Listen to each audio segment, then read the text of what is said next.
Former camp Reverend found guilty. It was that Facebook spam email that brought back the memories. Usually I just ignored all the notifications that flooded my inbox on the daily, but the opening subject line had caught my eye long enough to grab my interest. No, I wasn't abused, fortunately. I was probably too old by the time I'd met him to be of any interest to the old creep. It was still shocking that he wasn't found responsible at the time of the incident, but was only now getting jailed for something equally as twisted. I had spent 2 summers at Camp Gracie, one as a camper when I was young, and a second time as a counselor back in 2010. I don't recall anything out of pocket happening as a kid, but my brain has since tried to pass off the second summer as a bizarre nightmare, as much of a lie as it is. And now, try as I may, it won't go back into the vault. I've been seeing little Chrissy crying to me for help in my sleep for a week now. My wife told me that I ought to write it all down, to get it out of my head. Said it helped her to get over it too. So here I am, putting pen to paper and fingers to keyboard, rather. But that sounds way more lame. Lamer?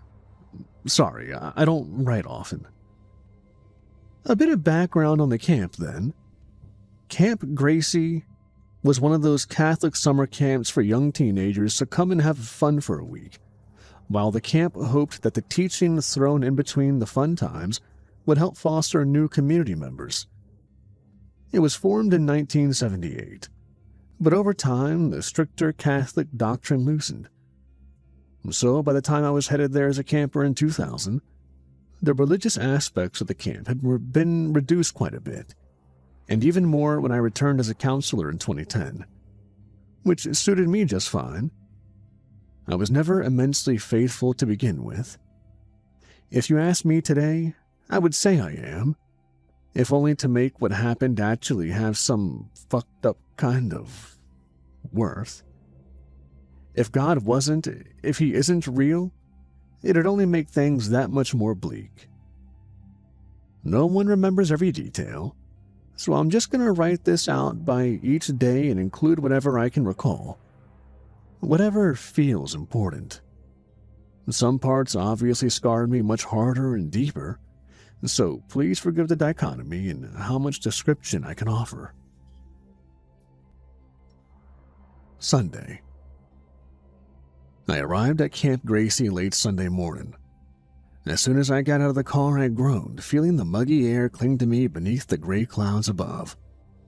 Not 20 seconds on the property and I was already praying, though not to God in his glory, for this week to not have miserable weather like this. My mother wished me well for the week and took off. We were already late getting here by a full day, and even later in the day than initially planned. So I trudged with some shame towards the main lodge to get myself set up and meet my coworkers for the next 7 days. The staff was fairly small compared to what I'd expected, which only made my tardiness stand out more. This only really seemed to bother me, however. The other handful of counselors there didn't care in the slightest. I got to shake hands with a Randy Howell and Tory Barks, who took me to the head office. Clark McDonald was the head of camp activities this year, a 30-something dude with the appearance of every gym teacher you've ever known.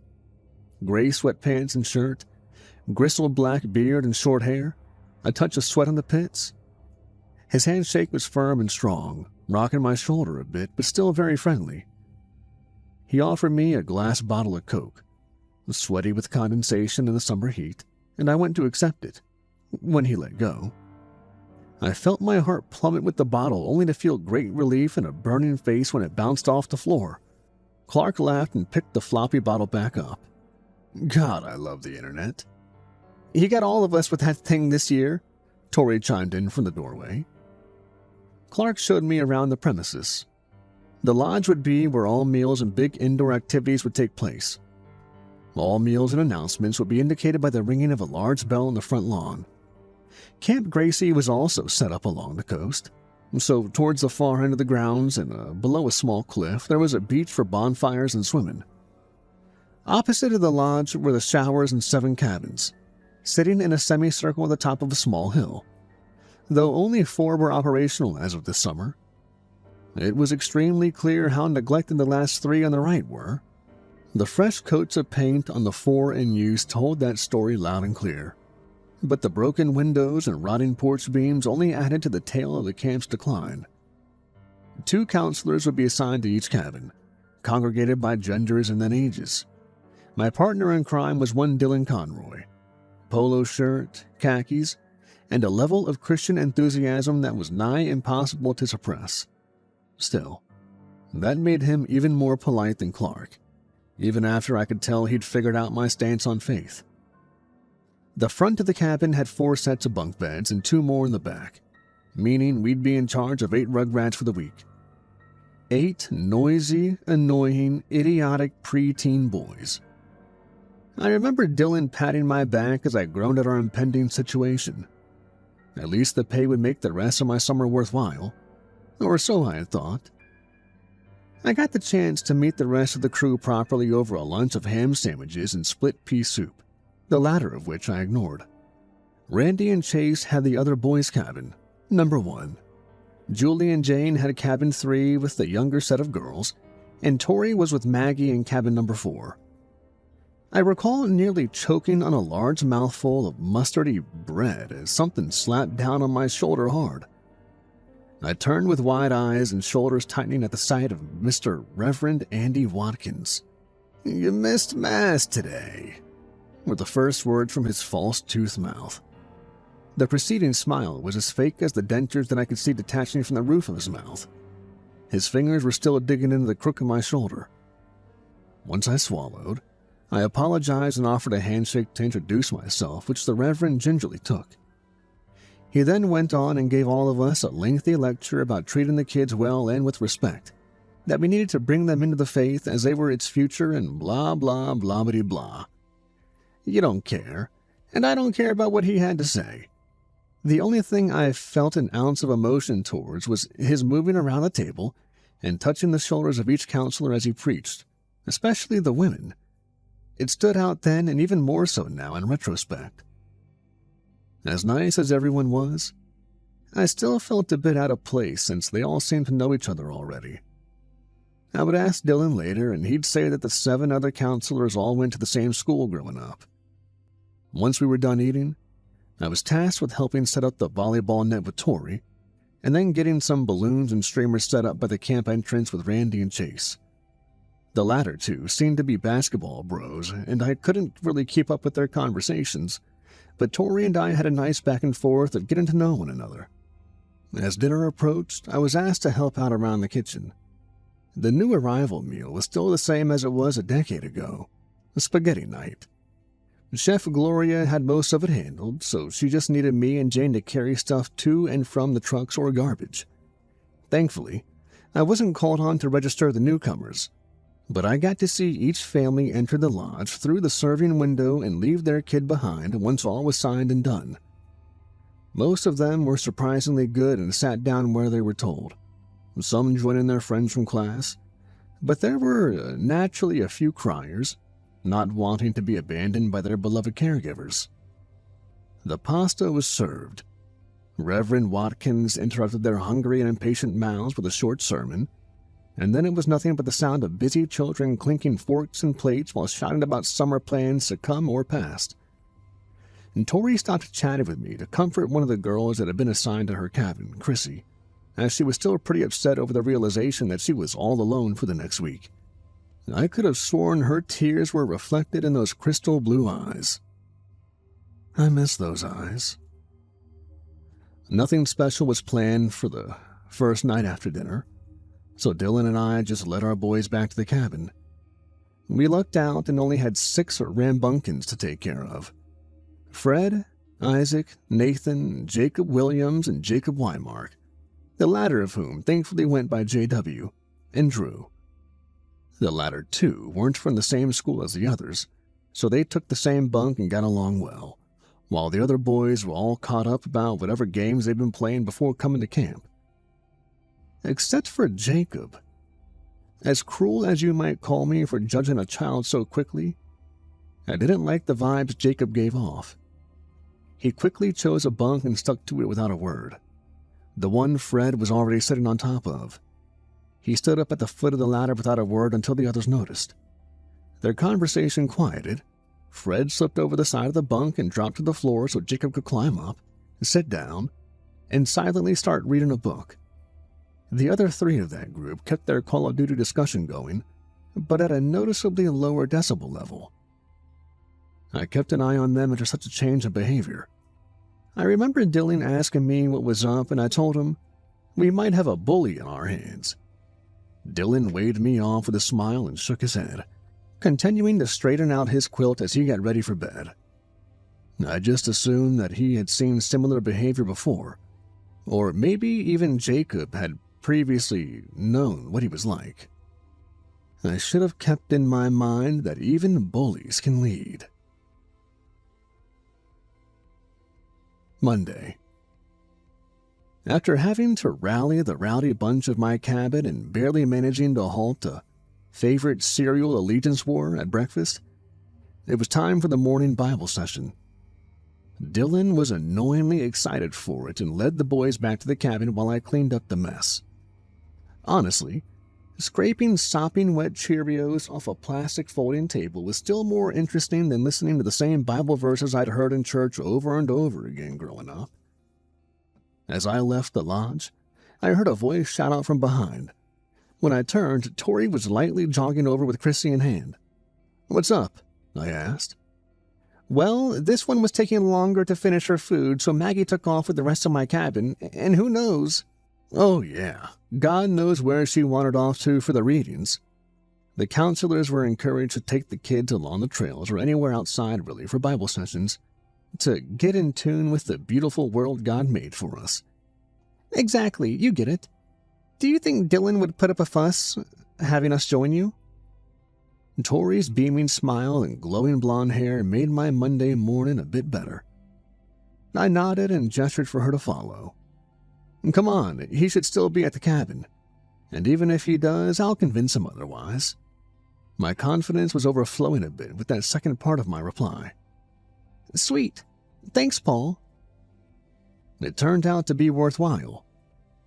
We caught Dylan waiting outside for me, and he was more than happy to welcome us into the group. Chrissy just stayed next to Tori and held her hand as all the boys quietly jeered and scooted away from her, probably scared of catching life-altering cooties. Trudging through the brush, we eventually came upon a clearing with a few logs laying flatly in a circle. There was a gentle breeze, and the sky was lined with long strands of clouds. I had to sit between JW and Nathan since the two couldn't leave each other alone, and Tori was keeping Chrissy from having another breakdown, so it was up to Dylan to lead the lesson. Not that he was unprepared for it. We gave grace to the Lord before reading a passage from the Bible and then launching into a discussion about how good God is. You see, kids, Dylan raised a finger before gesturing all around. This bright sunny day, the green of these leaves in the grass, the wind blowing through your hair, that bright blue sky and streaks of spaghetti clouds. And by the way, who enjoyed that spaghetti last night, huh? He raised his hand and every kid followed suit. I couldn't help smirking at how good he was with them. Well, even that spaghetti came from God. The grains were the flour that made the pasta, the tomatoes that made up the sauce, and the beef. All of these are gifts from the Lord. And then we, His most beloved creations, can take those gifts and create things to sustain ourselves, and then thank Him for all He's done. He made this world and all of you out of love. Dylan's head turned and I looked too. Jacob raised his hand. Yes, Jacob. If God is so great, why can't we meet Him? Dylan kept on his strongest smile and chuckled, looking to the ground for an answer before returning his gaze to the boy.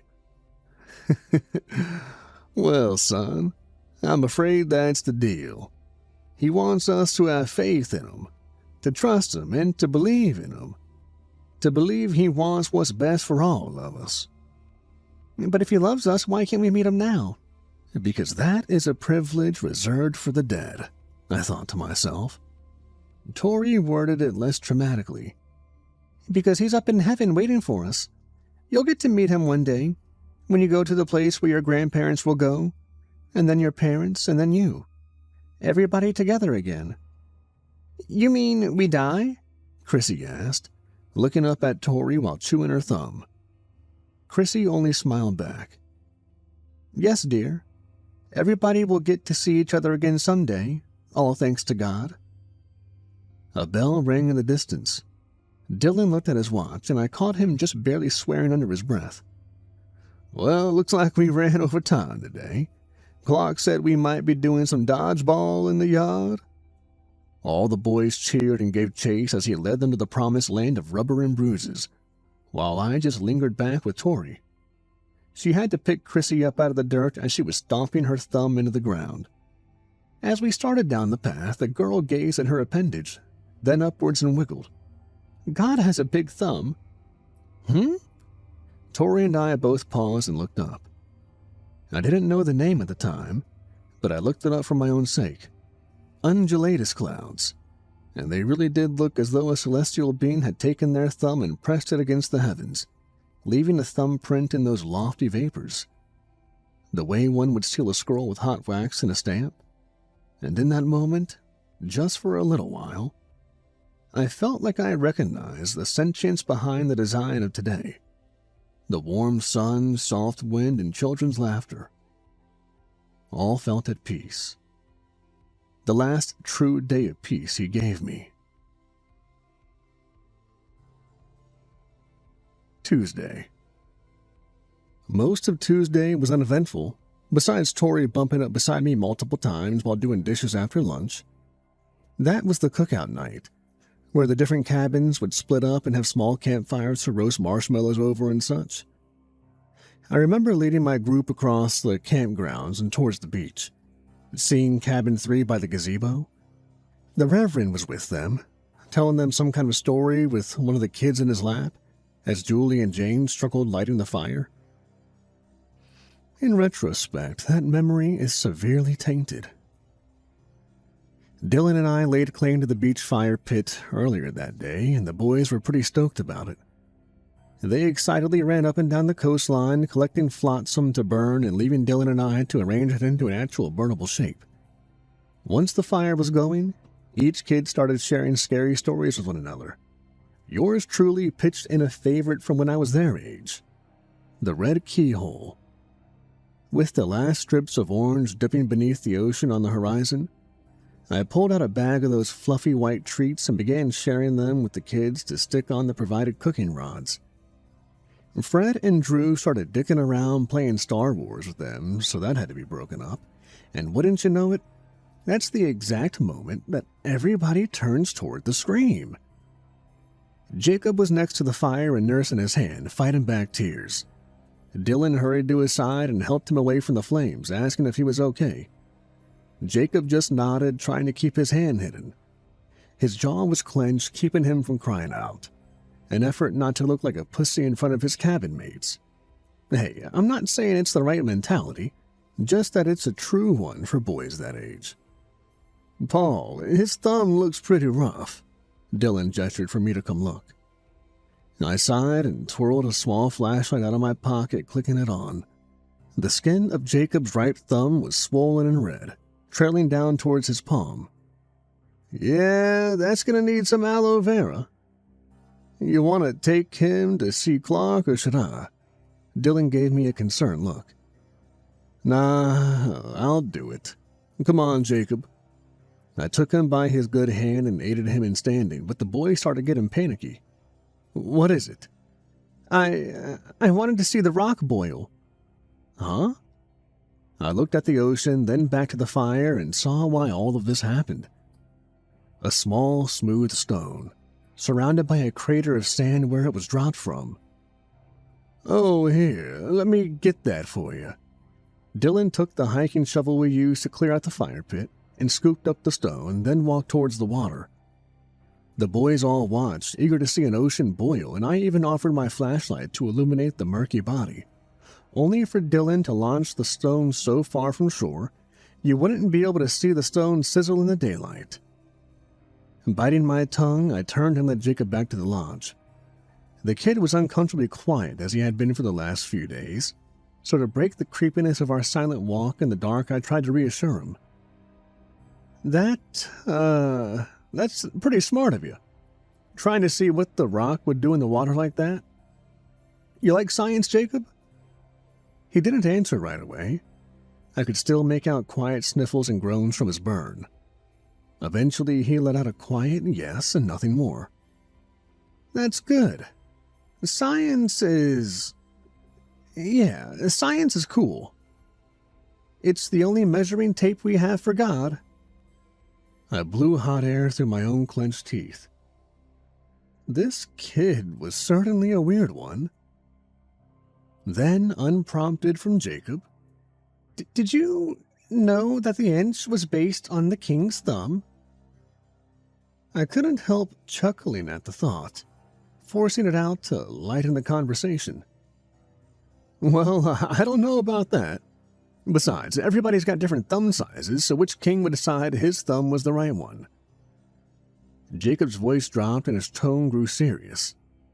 It'd have to be Jesus. He was the king of kings, after all. The constant, ominous mix of religion and science out of this kid's mouth was starting to make me feel ill. Once we reached the lodge, Clark took a look since the camp didn't have a separate nurse this year.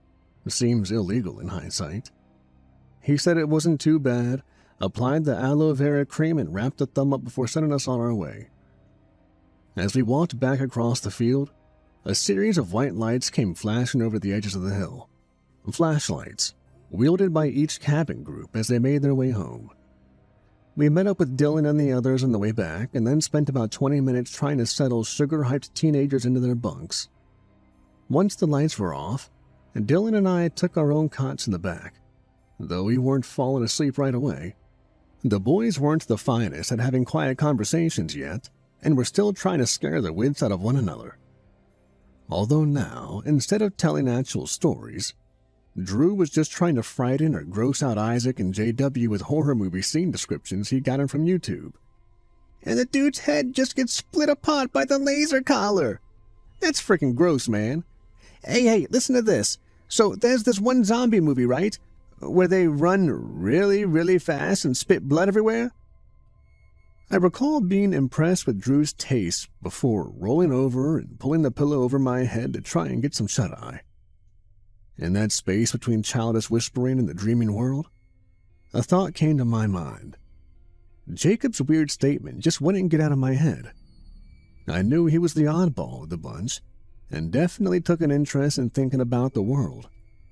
His curiosity was rare amongst a generation of iPad babies, and I genuinely respected it.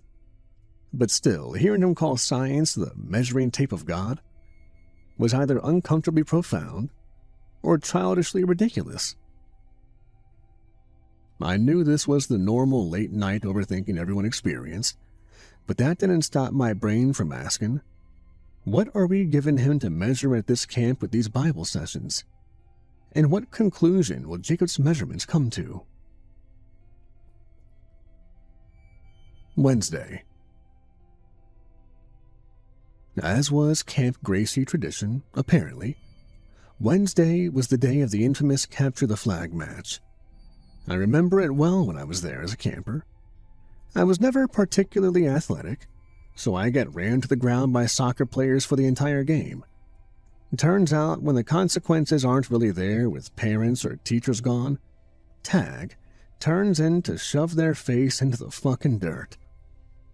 Clark made it pretty simple for splitting the kids up. He just matched up the even and odd-numbered cabins, putting both teams at about 14 players. Obviously, the counselors weren't allowed to participate, outside of just making sure the kids weren't trampling one another, so I just hung out with Tori.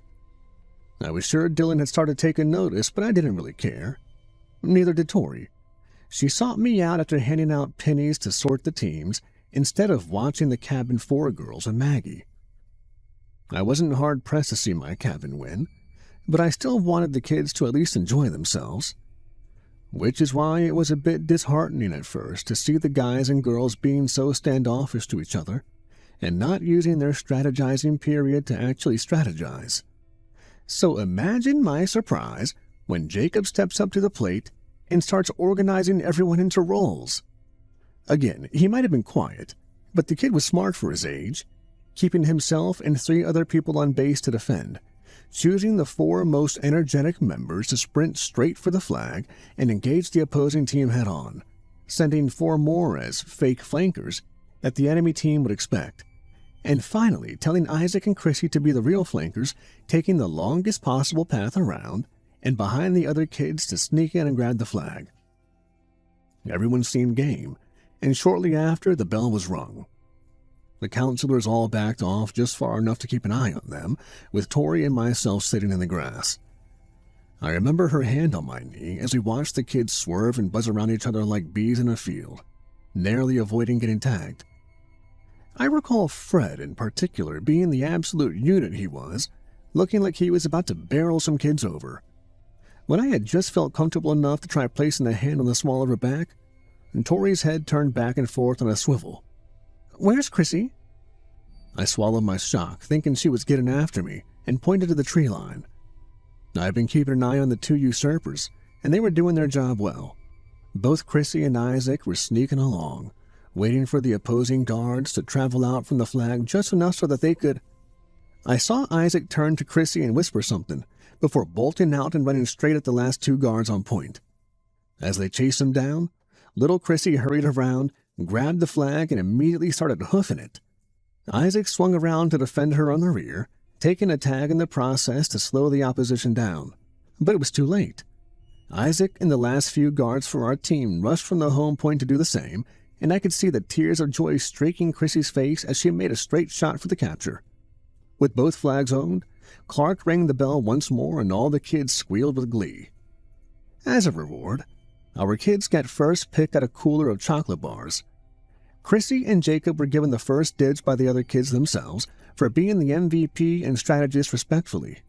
Once everyone had their half-melted candy bars, it was quiet time for the afternoon. 1 hour of quiet reflection and prayer, or so it was intended.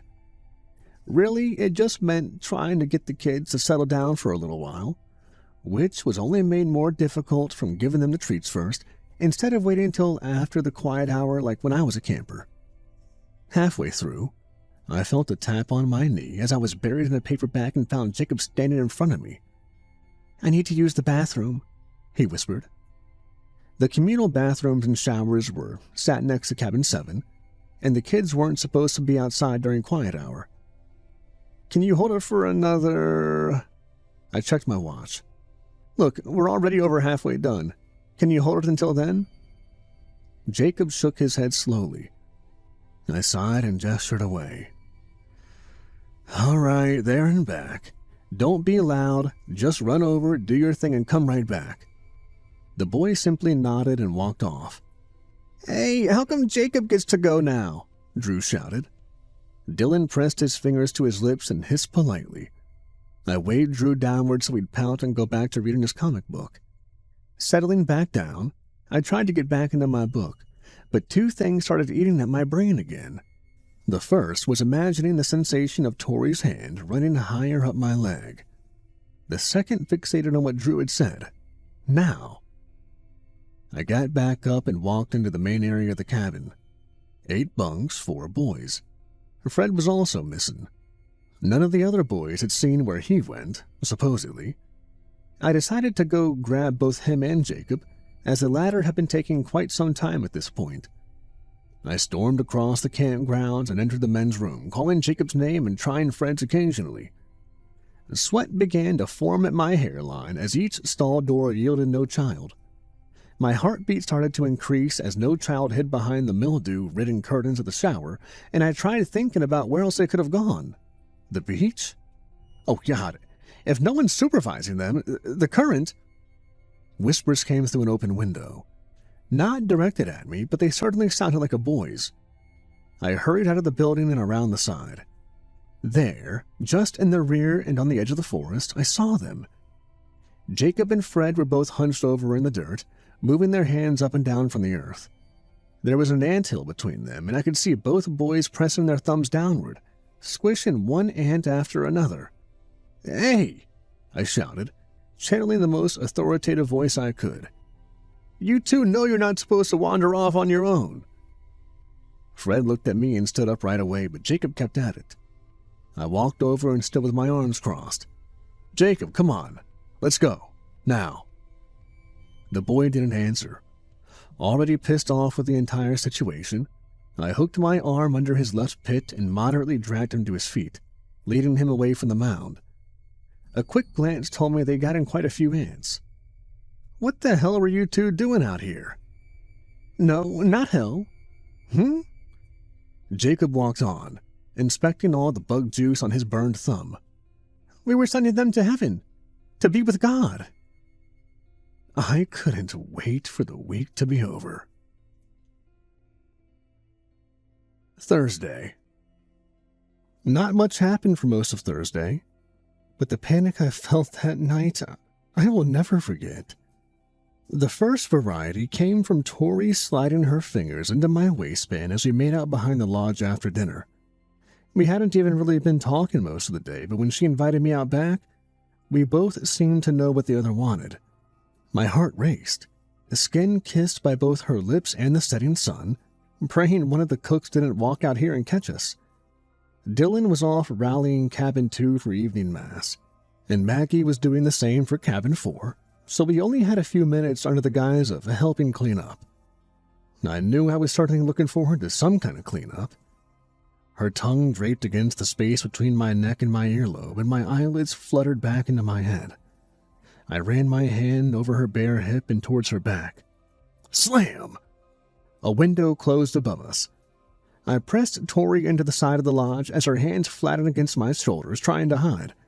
I could feel our hearts spitting vibrations between our bodies, and when we both thought it was clear, we laughed quietly and got back to smacking lips. That's when the second kind of panic set in.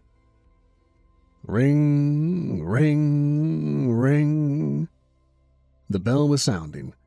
We both sighed and ran our hands together, realizing our time was over. "I'll make sure to get you a phone number," she said. I thumbed the side of her hand and nodded. Yeah, that sounds great." Ring, ring, ring. The bell was still going. Now Tori and I were giving each other confused looks. Ringing and ringing and ringing, it continued. We bolted for the front yard. Clark came out on the front porch with Jane, and we all approached an exasperated Dylan. He was yanking the cord over and over and over again, only stopping when he noticed us. And even then, the bell still swung, dinging as he tried to explain the problem to us. Isaac is gone." He was panting between every word. "What do you mean, gone?" Clark demanded. I thought all the kids were following, and Paul was still helping clean up, so there was no one." "Hey, man, don't fucking rope me into this," I protested. Dylan raised his hands defensively. No, not that. "I thought all the kids were coming to Mass with me, but when I turned around, only 3 of them were there. I left them with Chase and ran back, and it was just Jacob and Fred squishing ants on the floor, and they wouldn't tell me where he went." Clark took off for the parking lot, shouting for Dylan and I to follow. For Tori, he let out a rude, "Go the fuck to church," which came off particularly wrong to me at the time, seeing as how we'd just been attempting to copulate not seconds prior. Clark was already climbing into the driver's seat of his delivery van when Dylan and I had rounded the corner of the lodge. Guess it was a good sign that he's still fit. Come on, you two, get in here," he shouted through muffling glass. We kept the sliding door open as Clark ferried us down the lengthy gravel path. Dust and sticks flew up and scraped my knees, but I held on to the inside handle and continued searching. Dylan watched out the other side window, and Clark kept grumbling to himself the whole way. It was weird seeing him flop from a nonchalant gym teacher to drill instructor shark in an instant. After coming over a hill, we heard the shout from the front seat. There! Sticking my head out the side, I could clearly see Isaac turning his head to spot us, but continuing to run away. Clark slowed the van but maintained enough speed to catch up to him. The kid wasn't stopping, not even when we pulled up and tried to convince him to come back with words. Nothing got through. and only more tears came from those puffy red eyes of his. Eventually, Isaac started trying to wander deeper into the woods away from the road. Clark growled, "Enough of this, Paula, grab him!" The order was surprising, but I saw no other option either. Before he could get too far, I jumped from the side of the van and took myself and the boy to the ditch. Swampy mud soaked through my t-shirt and shorts, but Isaac was all right. Outside of the endless shrieking, we tried everything we could to calm him down on the ride back to camp. But all Isaac did was scream and kick and cry and howl, all while keeping his face completely covered, as in every part. Dylan tried to gently take his hands away, and that only made him scream louder. "No, no, not there, not the eyes, please, no, not again. Let me go, let me go. Isaac refused to leave the van when we got back. Clark, Tori, and even Reverend Watkins tried getting him to talk. Clark managed to get ahead of his wrists, and I held a flashlight as it was starting to get dark. I noticed the redness on his wrists in the process, lines that wrapped around nearly the entire circumference. Nearly being the key, they looked more like finger lengths, as though someone had him by the wrists. I asked him if someone did something to him, but he wouldn't answer, just saying no endlessly. Looking at his uncovered face, the puffiness of his red eyes even waited with a little purple under the lower lid. If this hadn't happened, I'd have said Isaac had the worst case of baggy eyes I'd ever seen. Tori tried tempting him into talking with one of the leftover candy bars from the Capture the Flag event. Isaac accepted the bar and it calmed his blubbering, but he still wouldn't speak. Eventually, we had to just call his parents to come out and pick him up that night. None of the boys in the cabin fessed up. They had their evening snack privileges revoked, and that was that. It was all we could do since no one would come clean. When I finally gave up after trying to get answers on my own, I saw Dylan sitting in his own bed, head in his hands. I should have noticed something. It's not your fault. I'm meant to be the shepherd for the week. And so are you. I threw my pants across the room. Knock it off with that crap. I flopped on top of my covers, it being a warm evening and all, and failed at falling asleep angry. Just 2 more days was the only reassuring thought I could conjure. Friday. It was the barbecue lunch. I remember exactly what I was doing. Folding napkin bundles with forks and knives with Julie, begging so deeply that it was Tori. Instead, I was being subjected to 90,000 pieces of trivia about nail gloss that I couldn't humanly care less about. The thought of jamming a plastic knife into the recesses of my ear canal came up more than a few times. In between the gaps of yapping, I was attempting to form a plan on how to discuss Jacob's strange tendencies with his parents when they came to pick him up. His behavior had become unbearably weird, and I needed to find the right words to ask that they get him looked at. But between Julie's self-sustaining ability to yammer on and the shouting of campers playing sports under the other council's supervision, I couldn't really pick the correct ones. That's when Tori came up to my table. We smiled at one another coyly before she looked around and said, "Have you seen Chrissy?" No. Isn't that your job right now?" "Yeah, that's exactly why I'm looking for her, asshole." A tap on the nose to remind me I'm still hers. "Well, you better go find her. Can't have another incident like last night happen." Screams. Screaming children across the field. Not the same as before. Not shrieks of glee because someone got a ball in a net.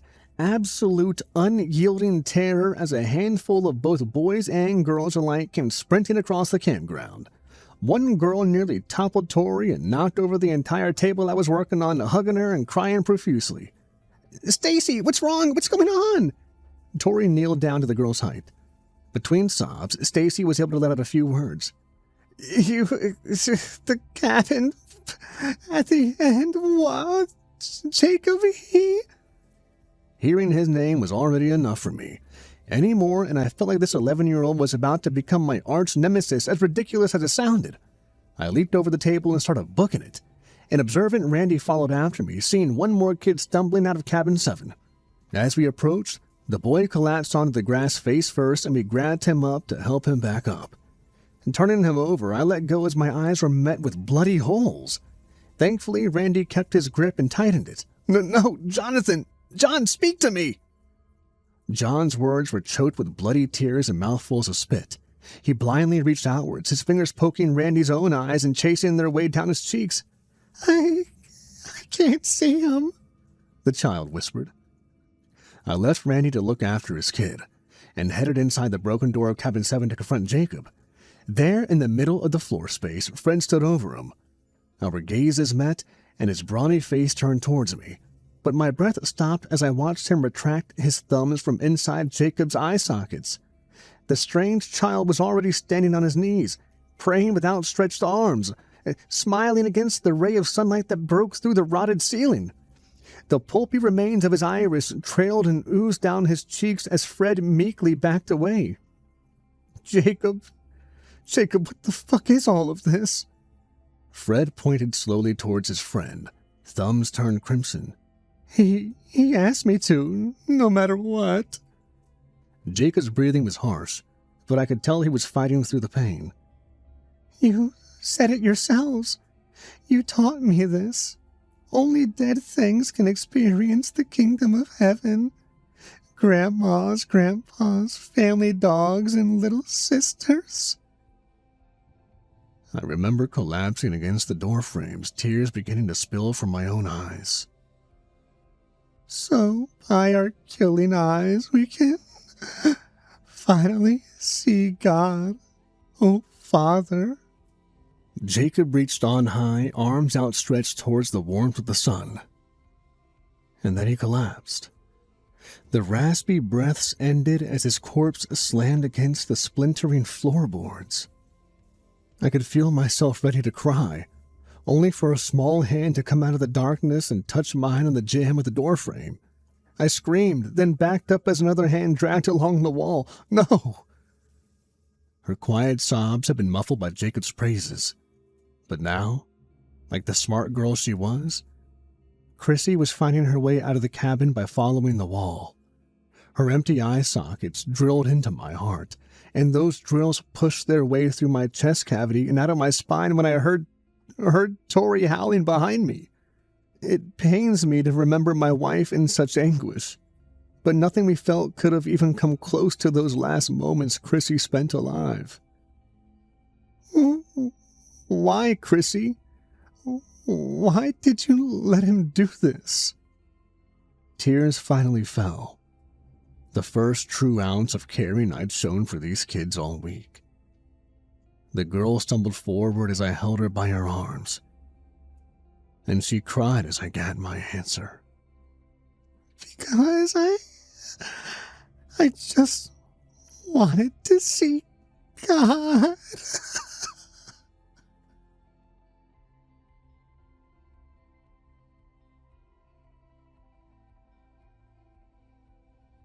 I like the light, because down here, there isn't any.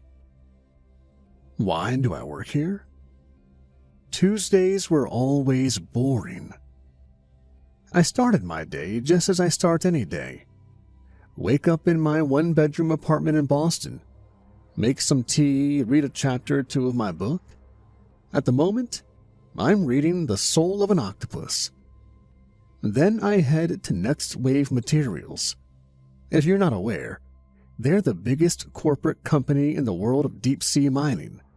And with the current boom, their hold on the Tonga Trench and maintaining it required a very large team. Coming out of college, I had interned there, and within a few months, I was a core member of one of the new maintenance teams. All that meant was that I monitored data on our slurry lift systems, which were just giant pumps. If something broke, we had to wait until the yearly expedition to fix it. That was okay, because our slurry lifts rarely broke. Until recently. We also had an excessive amount of deep diver technicians. Until recently. Everyone knew it was a dangerous job, but the survival rate on repair expeditions had gone from 76% just 2 years ago to 3% over the past 3 months. Of course, the data was skewed because we sent an expedition every 2 weeks now, and Next Wave loved to cut corners if it saved time. Things had gotten so bad that if there was a software issue in the pumps, one of us had to be sent down to fix the problem. We were all deep dive certified, of course. However, I'd hoped to never actually use my certification. For the next expedition, one of us was going to have to go down to one of the engine rooms and repair a sensor that had blown on one of the pumps. This completely shut the pump off, and although Next Wave had hundreds of pumps, any lost time would not stand. Because, of course, time was money. The way we chose was by pulling straws. Not proverbially. We sat on our lunch break and one of us was chosen to man the next expedition. So, after a long drive to work, a few hours of mind-numbing data analyzing, and a very good ham sandwich, we all stood there choosing our straws. And mine was short. Very short. Paul, hope you're not scared of the dark, buddy. My coworker John barked out a laugh. He was balding, had a bushy mustache, and an almost intimidatingly large set of teeth. Don't worry, Paul. The last one of us came back just fine. That probably means things are turning around, my friend Heather said. Plus, it's just some sensor and that's easy. We'll see you back in the office on Monday. Oh, yeah. Pretty quick turnaround. I fly to the Tonga Trench tonight.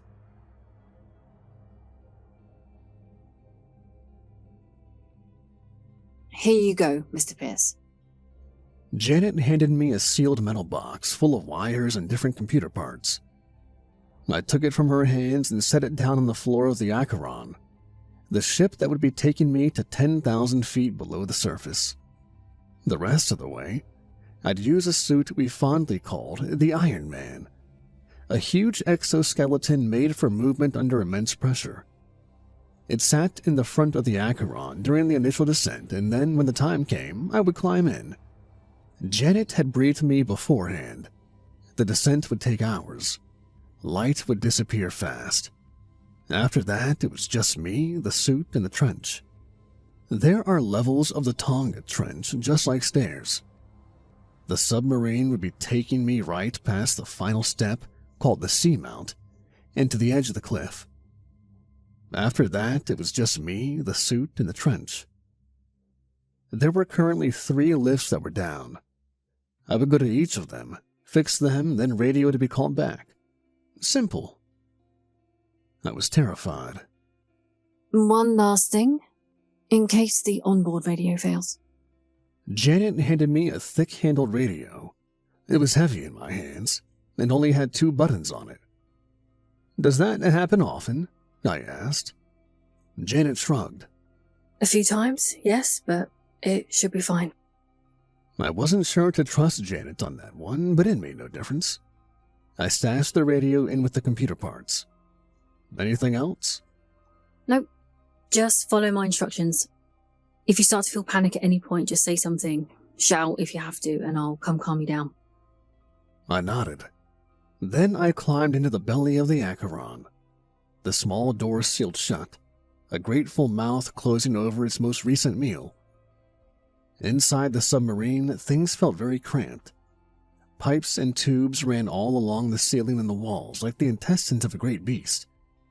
A small screen blinked green at me, lodged into the wall beside the only window, out of which I could see small waves lapping up over the submarine. Blue, blue, blue, as far as any eye could see. At my feet was the flap that I would slip through, and into the Iron Man. Less of a flap. It was just another door in the metal casing of the submarine. Deploy in the Acheron.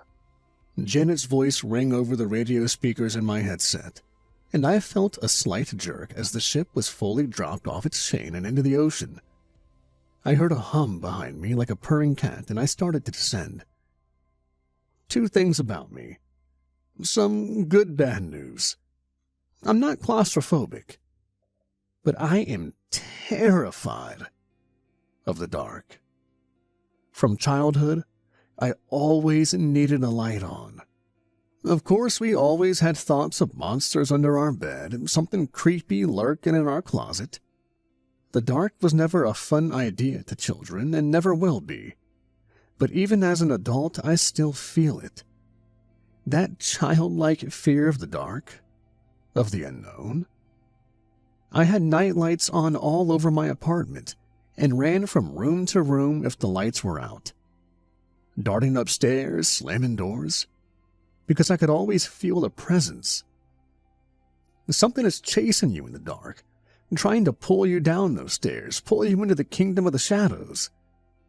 You could feel that as a child, even though it may be lost on us as adults. But not me. No, sir, I was very aware of the dangers of the dark. The blue outside had changed from waves to solid color, a sky of infinite blue, and with every second it grew darker and darker. The Acheron moaned and groaned every few minutes with added pressure. A sensor blinked red beside the screen, tracking our depth. It beeped once. We were in the twilight zone, already a few thousand feet down. Outside the window, I could see the beautiful depths as sunlight continued to try and pierce through, like arrows into a knight's armor. I put my hand to the window, trying to feel the powerful rays from inside the ship. How does everything look? I broke from my trance. Looks good. Not much data to go off of. How much longer? Until the cliff, about 45 minutes. We still have a mile to go due south before we descend much further. Alert us if you see anything suspicious or out of the ordinary. I nodded. A little confused, I asked Janet to clarify. What do you mean, suspicious? Should I be expecting something suspicious? No, just a precaution. The lack of information I was being given made me uneasy. In the expedition reports, which I almost always read, never stated signs of something out of the ordinary or weird. The missions were always very straightforward, until the redacted pages, which I assumed marked the details of the death of whoever was sent that week or month. Of course, these pages had to be redacted for family privacy. It wasn't everyone's business to know how a man or woman spent their last moments. The Acheron picked up speed as we got deeper, slowly progressing towards the trench. Not much happened in the next half hour or so. The blue outside got steadily darker, but I could still see light. I had not seen any fish my entire journey, but then again I had only one window to look through. The ocean was a big place after all. And suddenly with that thought, I felt incredibly small. I heard a beep. You are now entering the midnight zone, Mr. Pierce. I'm going to turn the exterior lights on now. Janet alerted me. With a loud clack, I heard the beams turn on outside the submarine. Only one pointed out the side of my window, but there was a little control pad I could use to direct it. I moved it around, seeing what laid out in the deep blue. I could still see for a distance, and it was still blue. A little bit below me, I could see a rocky landscape. The seaweed stretched long, slimy tendrils out of the ocean bed and towards the surface, swaying back and forth in the current. Apart from that, the ocean could not have looked more empty. Not a fish nor a whale, not even a bubble floated outside my window. The emptiness felt as if it would swallow me whole. Then I heard it. A deep, terrible moan. It was so deep it could have been the cry of the earth itself. It lasted for several seconds, and I clutched my ears to try and block it, but it was an impossible task. The tragic sound rushed through my body, physically shaking me, its tone so sad I almost began to cry. "Ah!" I cried out, hands clutched around my ears. Then it stopped, just as suddenly as it started. Whoa, hey, everything okay down there? Emergency? Janet's normally monotone voice was inflected with worry this time. I took my hands away from my ears and took a deep breath. "No, I'm fine. There was just a crazy noise. Do you know what that was?" There was silence. Then, What noise? We didn't hear anything. "What? What do you mean? There was noise, like a moaning or something. Like a wail, but way more sad." No, nothing on our end. Timothy, did you pick up anything outside the ship? No, he didn't hear anything either. Are you sure you're okay? I was dumbfounded. The noise had been so loud, so terribly, terribly loud. How could no one have heard it? Was it in my head? Was I already spooking myself? "Yeah, I'm fine. Must have been some feedback in my headset. How far are we from the cliff?" Not far. Maybe 5 minutes. Paul, I need you to tell me you're okay. It's okay if you heard something, even if we didn't. Janet sounded genuinely concerned. "No, really, I'm fine. Just let me know when I should get ready to deploy in the suit." I shrugged her off. The next 5 minutes seemed to drag on. My view outside got shorter and shorter until I couldn't see more than a foot in front of me without the light directly in front. The midnight zone was beginning to feel like its name. I tried to look for the ground below me, but I couldn't see anything. Not until the last few seconds when I saw a smooth platform appear through the murk. The platform upon which we landed on extended 2 claws outside my window and secured themselves to the ship. There was a hissing noise, and the ship came to a full stop with a hiss. The lights flashed for a second. The screen blinked in front of me, pulling up an image of the Iron Man suit. I tapped it, and a loud beeping sounded off for a few seconds, and the word vacuum appeared on my screen in red. After a few seconds, the letters turned green, and, satisfied, the door to the suit fell open. You are cleared to enter the Iron Man suit, Paul. And make sure you bring the parts with you as well, and the radio. That'll ensure we don't lose contact with you. And if you see anything, don't panic. You know the trench. You know what's down there. "Thanks, Janet. As long as this goes quickly, I'll be okay." Her reassurance of safety honestly made me more unsettled than I was before. I followed her instructions and grabbed the metal box of parts behind me. I climbed around the steering joystick and slid it into a compartment in the chest area of the suit. I took off my headset and set it aside before looking around just to make sure I didn't forget anything. Nope, all good. I slid into the Iron Man suit. The door shut above me, and for a moment, I was in complete darkness inside the suit. Then a screen came to life around me. It showed outside in a 360-degree view. Powerful spotlights stabbed into the inky water, still only making it a few feet before being overcome. I tested the arms and legs to make sure I had some control. I was able to move the hands and arms and somewhat lift the legs of the giant exoskeleton, although it did take some effort. I swiveled the suit around and fumbled around on the outside of the Acheron until I found where the suit was tethered to it. With a twist, I was able to detach it. While holding it up, I took it to the edge of the platform and attached it to a coupler. It clicked into place, secured firmly into the concrete platform. "Tether secured," I said. Janet's voice came over a speaker in the helmet. Perfect. Ready for us to take over? "Yes, ma'am." Immediately, the suit spun back around without me instructing it to. The outside became a blur of black water.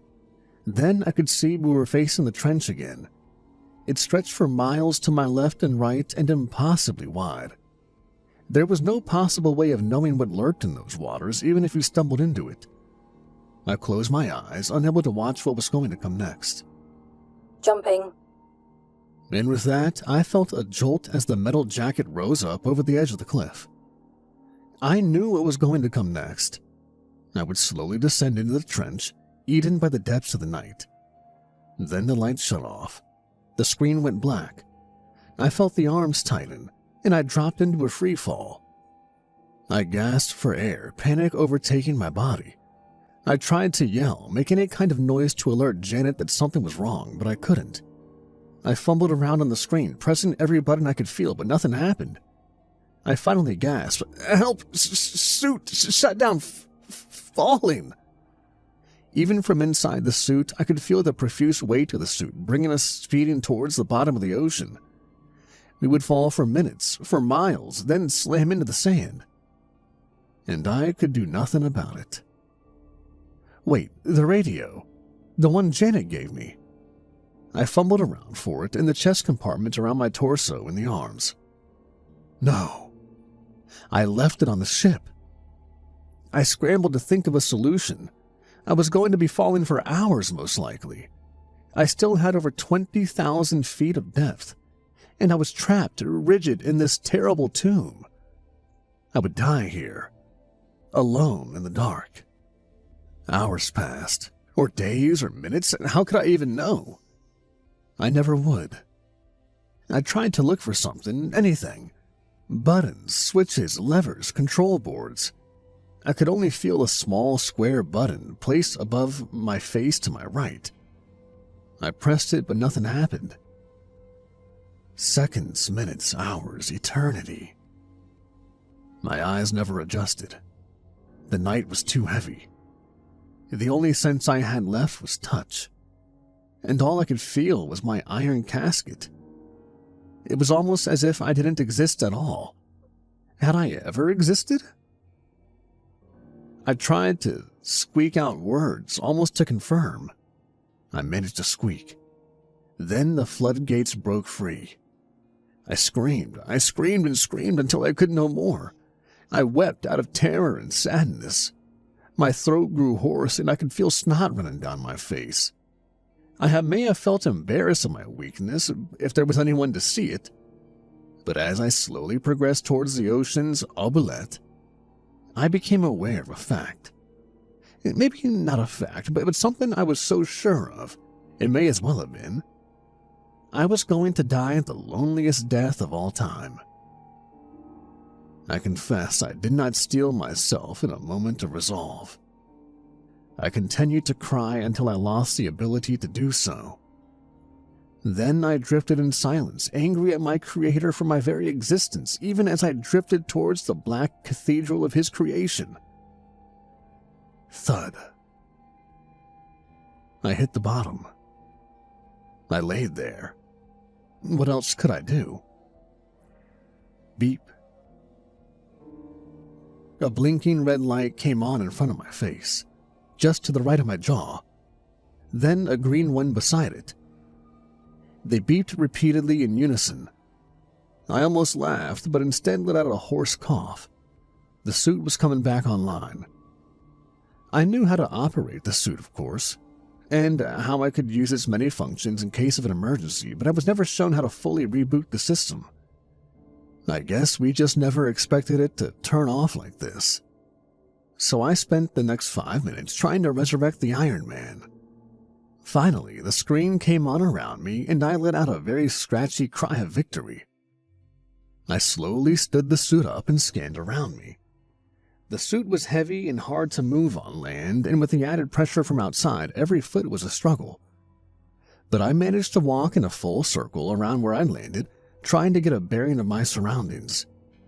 Even with the lights on the helmet, I could barely see 5 feet in front of me. It was like the darkness craved the light beaming from the flashlights.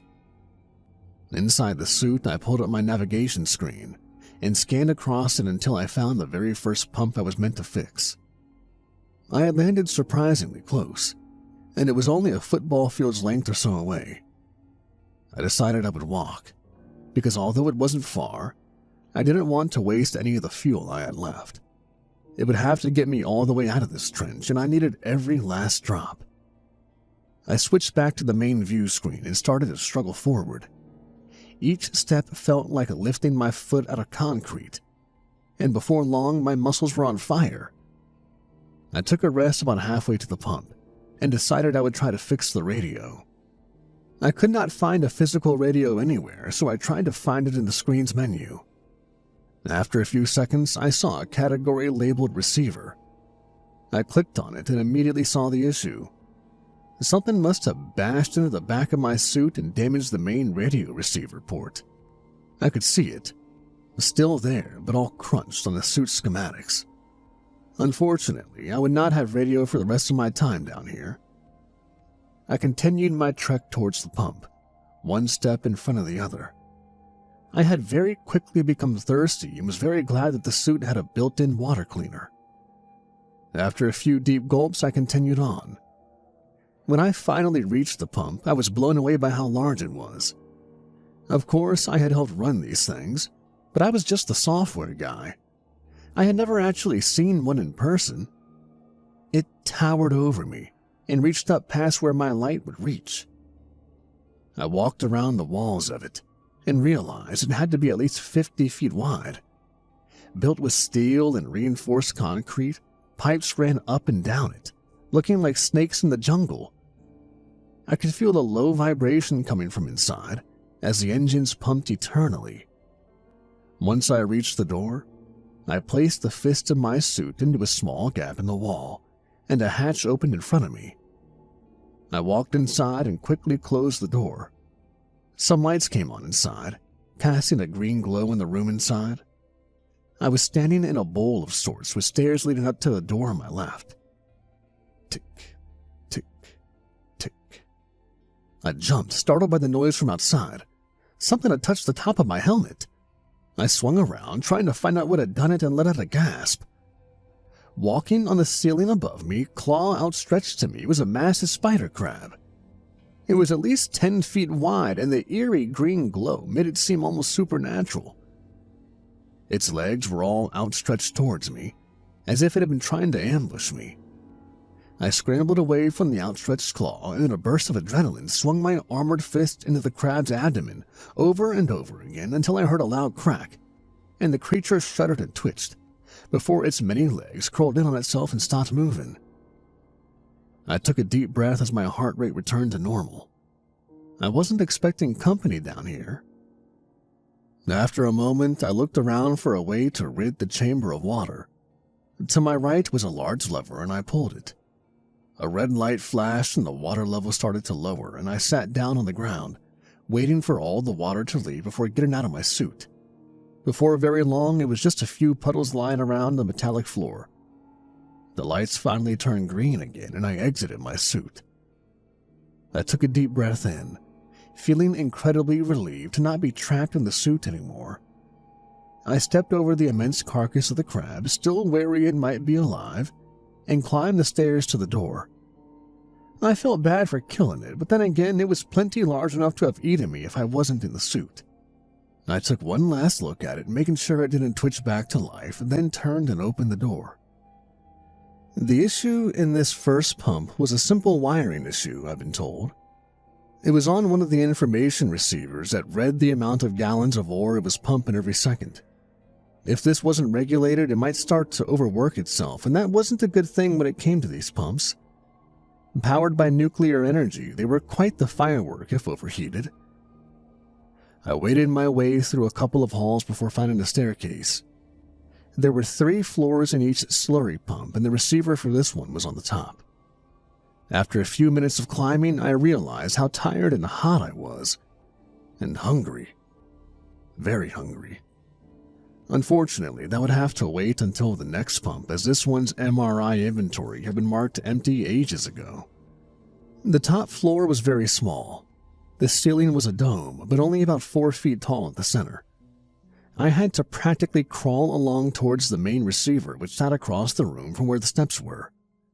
Tubes ran across the room as well, slithering themselves through a maze of servers and sensors. I edged along my belly, trying to ignore my current situation. Squished in a giant metal box, under several thousand atmospheres of pressure, unable to communicate with the outside world. It only took me a few seconds to diagnose the server.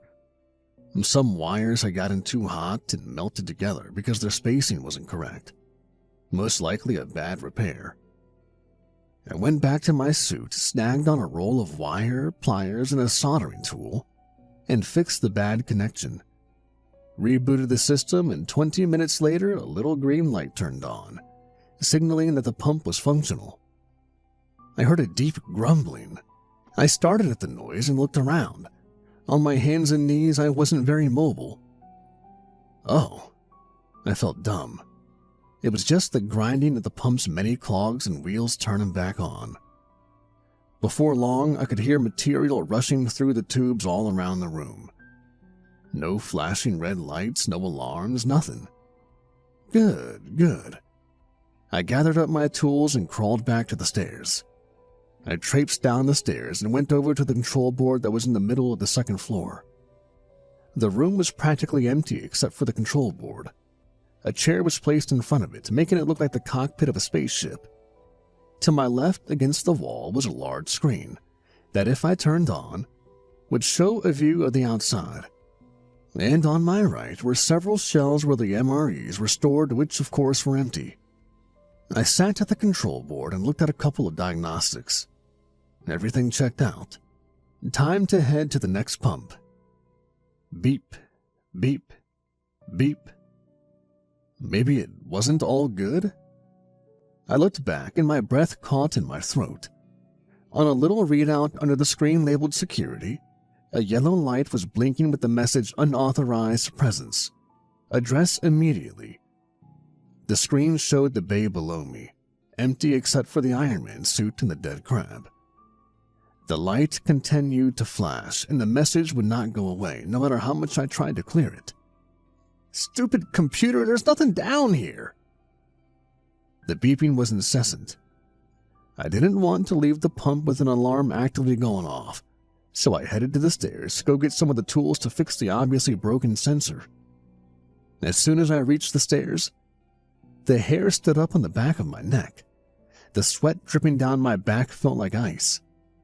I looked down the stairs at the open bay door below and felt like a kid again, afraid to go into the basement.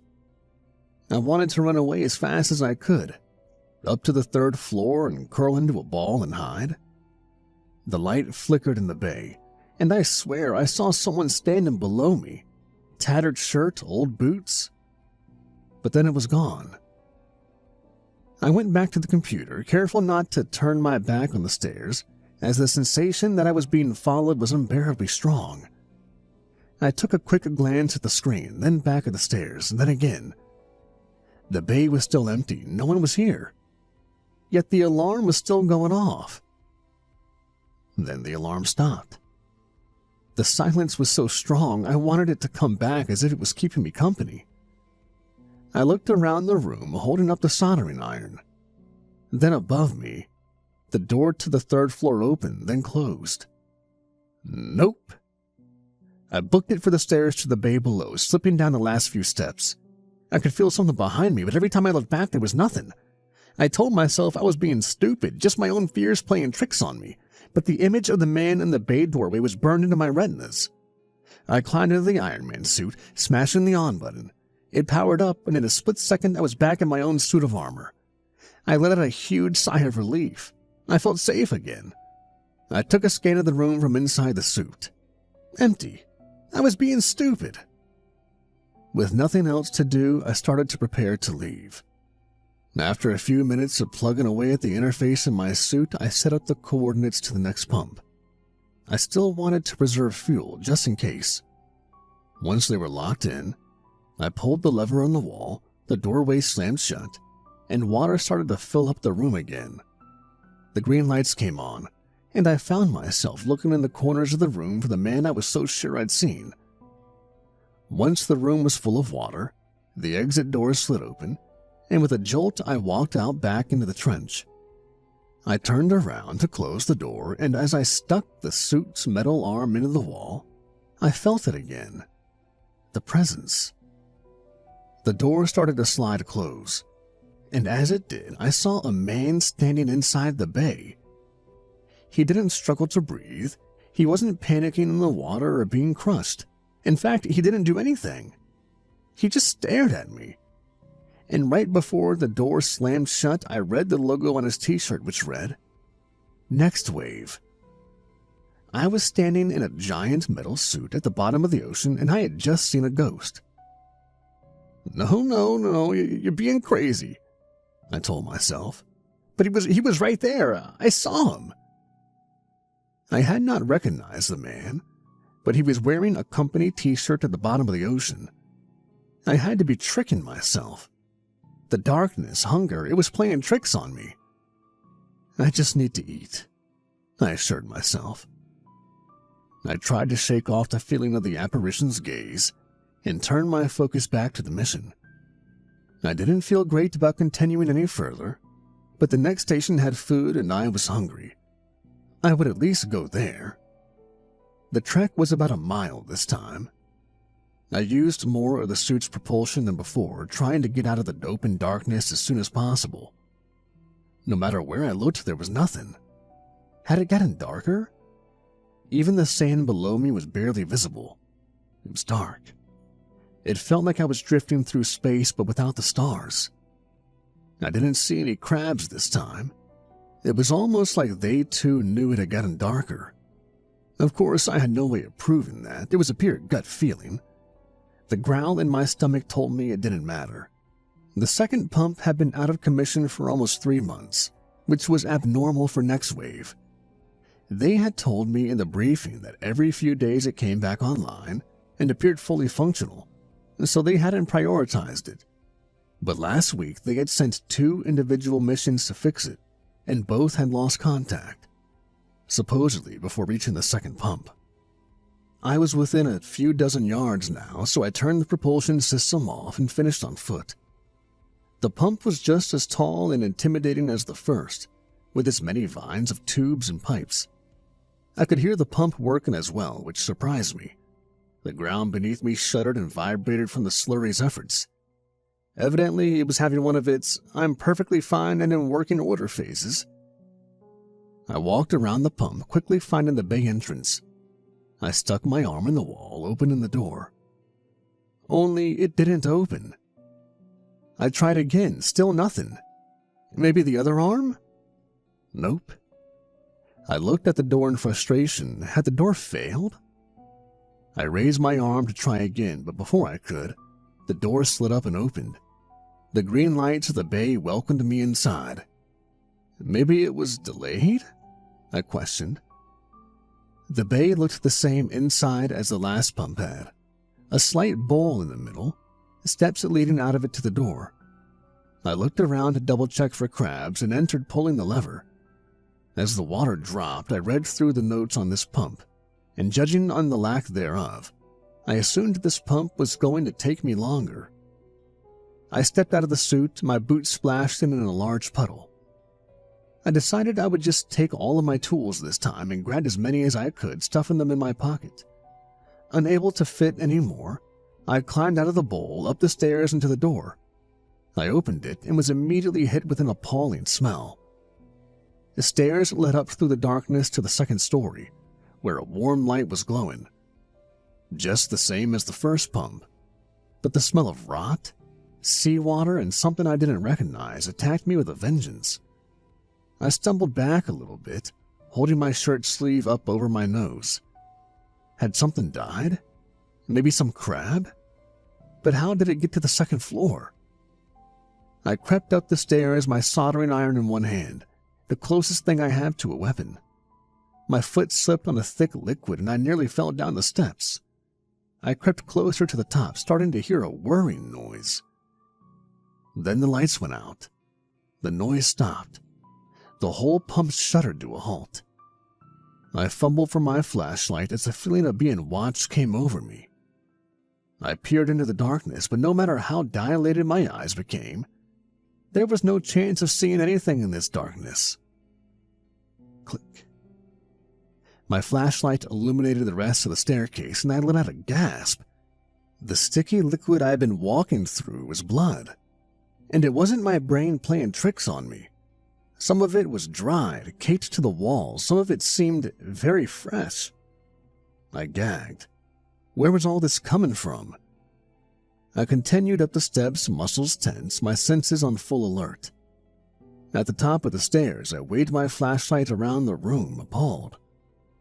Just like the last pump, in the middle of the room was a control board, but spread out all across the room were heaps of crab bodies. Legs torn from their torsos, thrown around the room, guts spilling out, filling the air with a putrid smell. Some were old and dry, others were wet and slimy. I walked towards the control board, where one was on its back, a wrench stuck deep into its belly. I reached to move it away, grabbing one of its legs. The leg jerked back from my grasp. I let out a yell and jumped back. It was alive, just barely. It let out a clicking noise, then fell off the control board with a splat. I crept closer and kicked the giant crustacean away from me. What happened here? The mystery of the blood on the stairs was solved. Now I was faced with another. Then the feeling of being watched came back. I spun in a circle, trying to catch my watcher unawares. Nothing. I had to get the lights back on. I put the butt of the flashlight in my mouth and got to work on the control board. To my surprise, everything seemed fine, covered in slime and crab blood, but I couldn't diagnose an issue. I flipped the light switch just to see. Oh, thank you. Now I can see. Goosebumps ran up my arms as the lights came on and I heard a voice.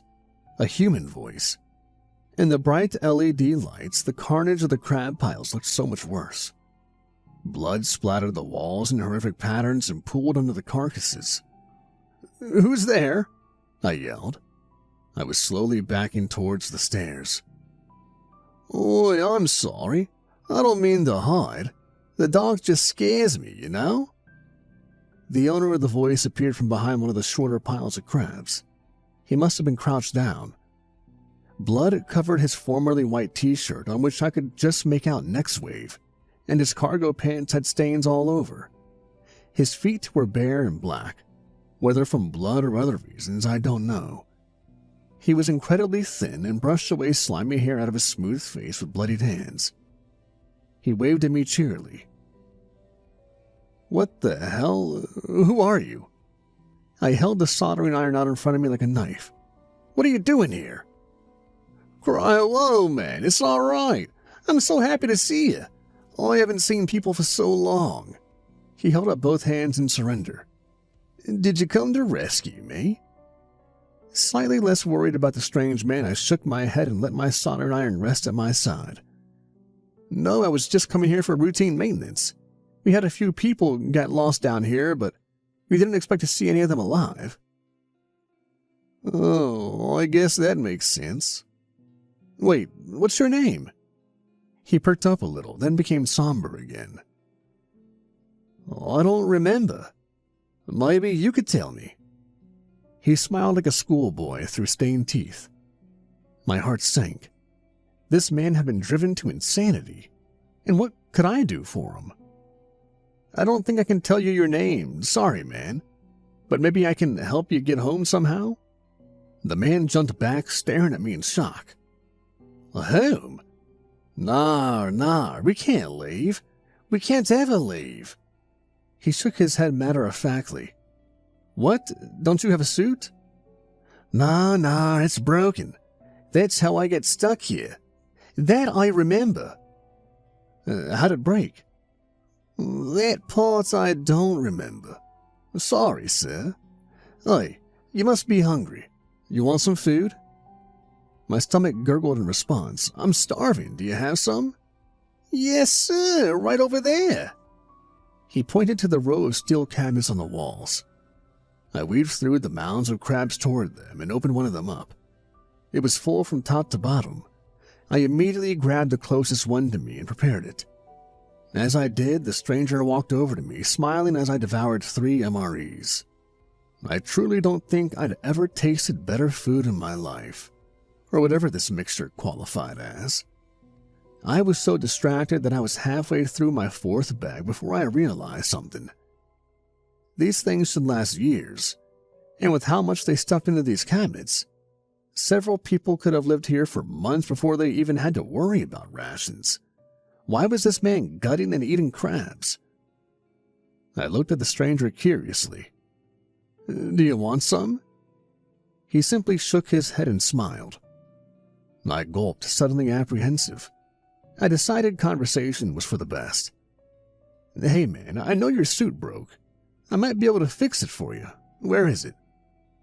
Nah, I don't want it fixed. We need to stay. It's good to stay, you see? His eyes were wide, nodding encouragingly. He was crouched down behind me, elbows on his knees, picking at his bloody fingernails. He had been the whole time I was eating. No, I'm not staying. You can't either. Where's your suit, man? I was getting more than apprehensive now, but he had to have been the one watching me in the dark, and he didn't do anything. I turned around and got up, starting to walk towards him. It's fine, man. I'll help you get out. No, you have to stay for his glory. He was angry now, and I could see his skinny, seafood-fed arms tense up as he stood. Whoa, calm down. What are you talking about? He was creeping towards me, a wild look in his eyes, his kind demeanor fully gone. He provides for me, so I must provide for him. You'll see, he said. He inched closer to me, an animalistic look in his eyes. Hey, back off, man! The man lunged at me, and I turned and raced towards the steps, slipping and sliding across the room. I grabbed the railing, skidding to a halt as he shot behind me. Wait! Nar, don't leave! He screamed. His voice was garbled, throaty, but there was such desperation I stopped halfway down the stairs. I turned around to see him at the top of the stairs, facing his hands, crying. Please don't leave, sir. We're hungry. What did you say? Through the tears, I could see a smile. Please, sir, you can't leave me, see? You gotta help me, please! He shouted and jumped towards me, taking me by surprise. He hit me hard and I fell back, slipping and falling down the stairs, tumbling body over body. I heard a crack in my ribs and grunting from the stranger. Bam, bam, bam, all the way down the steps. Sunk. We hit the bottom with a thud. I grimaced and looked down at the limp man. Oh, God. My soldering iron was lodged firmly in the stranger's eye. Blood pooled around his body. I looked down at my hand, also covered in the warm liquid. I scanned for movement, a twitch, breath, anything, checked for a pulse. Nothing. I just killed a man. But he was pretty much already dead. Dead man walking. No, I could have saved him. What was I doing? What do I do? Where do I go? I sat by the stranger's body for a few minutes, or a few hours, can't be sure. I decided I would find and fix the pump's issues. Then I only had one left, and I could go home after that. I wanted to go straight home, but no one deserved to be sent down here. I looked at the face of the man I killed, soldering iron protruding from his skull. He said he had a suit, but it had broken. Where was it? I stood up, wincing at the sound that came from my ribs. I peeked into the decompression bay and made sure I hadn't missed it when I first got here. Yep, it was still just my suit in the bay, sitting at the bottom of the concrete bowl. There was no way he could have fit it through the doorway and up the stairs, though, unless he had dismantled it. I walked back up the stairs to the middle floor. No scrap metal or giant diving suit, just crabs. How else would he have gotten here? The suit had to be somewhere. I looked towards the staircase to the top floor. That was the only place left. I climbed the long staircase. As I got higher, there was much less blood, until at the top, the stairs and walls were completely clean. I closed my hand around the doorknob and slowly opened it, turning on my flashlight. What the? Across the walls of pipes and servers and processors and across the whole ceiling was writing. Archaic, unrecognizable writing. Some of it was very small and hard to make out. Other symbols were massive, multiple feet in diameter, and as I took a closer look, I saw they were all written in blood. I slowly worked my way through the maze, driven by curiosity. The symbols seemed erratically written. The closer I got to the center of the room, the more I saw. So much blood. Is this all from the crabs? I quickly found the answer to my question. At the center of the room, The maze of pipes and wires and servers opened up into a small circle about 10 feet in diameter. And in the center were the writing supplies. A human torso ripped clean from leg and head sat in the center of the space. The chest and stomach had been torn away and all the organs removed and replaced by blood. A human paint bucket. And the brush was what I assumed had to have been the poor person's arm, fingers all removed. It sat lodged in the rib cage, slowly decomposing. Fuck. And above the remains on the ceiling was the biggest symbol of art yet. But the harder I looked, the more I realized it was something different. Tentacles, like an octopus or squid. They almost seemed to be reaching for the body below. I don't know how long I stared at the painting. The more I looked, the more I felt their presence. Its presence. His presence.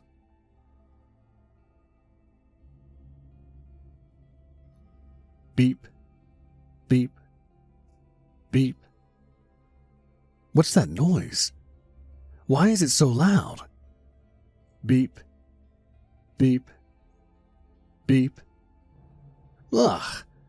My trance broken, I started up, almost hitting my head on the low ceiling. I crawled through the maze as quickly as I could, away from the blood-filled torso, away from the painting. I tumbled out through the door and slammed it shut, my heart pumping at an alarming rate. I ran down the stairs, across the second floor, dodging around dead crabs, skidding to a halt in front of the control board. Warning signs of all kinds were flashing.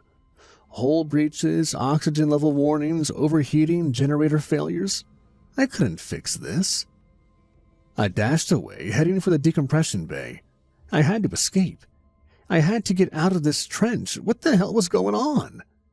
I blew through the door into the bay, sliding down the stairs and into the bowl, stumbling into my suit. And turning it on, I emptied my pockets of any tools that hadn't already fallen out before pulling the lever on the wall. Water started to fill up the room, which had a strangely comforting feeling. I just have to get to the top of the trench. They can't get me from there.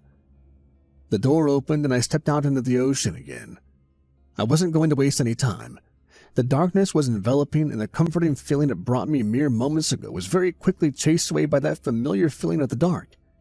Yet now it was loaded with thoughts of tentacles, people torn apart, ancient beings. I looked from side to side constantly as I walked further from the pump. If those warning signs were real, I didn't want to be around at the pump blew. Anytime I saw a rock or a spider crab under the light of my flashlight, my heart dropped. Finally, after about a mile of walking, I decided I was safe enough. I checked my systems over and took off, sending my engines full force towards the sky, up and out of the trench. I rose higher and higher, hundreds of feet, 1,000, 2,000. As I rose higher, I smiled.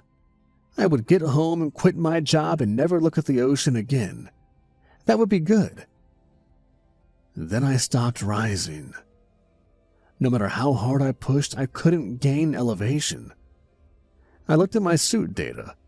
No warnings. Then, with a terrible lurch, I started to fall. The suit started to beep and scream as the speed of the fall almost made me black out. I was hurting from the trench floor. I yelled in frustration, bashing the screen. Bam! Bam! I hit the sea floor and blacked out.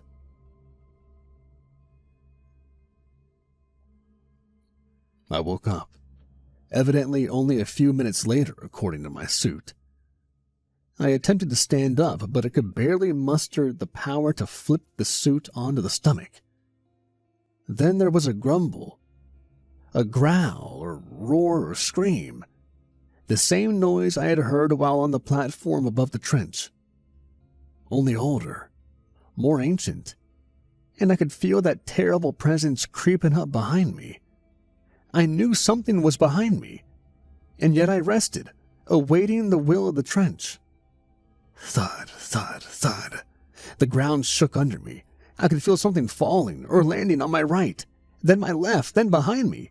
Then, to my horror, I felt a weight around my leg. Something was squeezing around the suit's leg, taking an evil hold and crushing the metal. I opened my mouth in pain, no sound coming out, as the metal stabbed into my leg first, then slowly crushed my bone. Whatever had a hold twisted the leg, pressing down even harder, and I could feel my muscles burst like a fruit being juiced. I could barely breathe, and I almost fainted in pain. Then the screen turned red. Alarms sounded. Warnings beeped incessantly, but I could move the arms again. I heard the turbine start to squeak and grind. In a panic, I clumsily pressed the accelerate button, not caring which direction I was sent. The suit lurched to my right, almost breaking me free of the grip around my leg. Muscles in my leg tore, sinew and tissue falling apart like fresh cooked biscuit. I tried to steer back toward my left, then my right again, then dead ahead. The grip finally let me loose, and I tumbled across the sand, throwing it up in a cloud around me. I tried to look around, but the spotlights could not break through the ink and clouds of sand. My breath was rapid as I tried to put together a plan of action, but it was impossible. All I could do was crawl. I reached out one metal claw in front of another, dragging my limp lower body through the soft sand. I looked ahead, trying to see through the gloom. I was exhausted, but I knew if I stopped, my attacker would pounce once again. Then I saw something ahead. It rose straight out of the ground, and there was a halo of light around its base. Another pump, thank God. I crawled faster, my excitement allowing the pain and fear to subside. I was within feet of the pump when I felt it again, the presence. I looked back but saw nothing. I groped toward the pump and began to move to my left around the base. Along the bottom would be a hatch into which I could escape. I scanned the towering structure until I found it. I inserted the fist of the Iron Man into the cavity in the side, grabbing and pulling. A large door slid up open, just large enough to slip inside. Closer, closer, closer. I could feel the presence right behind me, chasing me. Terror filled me as I desperately tried to find the button to close the door. There it was. I slammed it and the door started to close. Wham!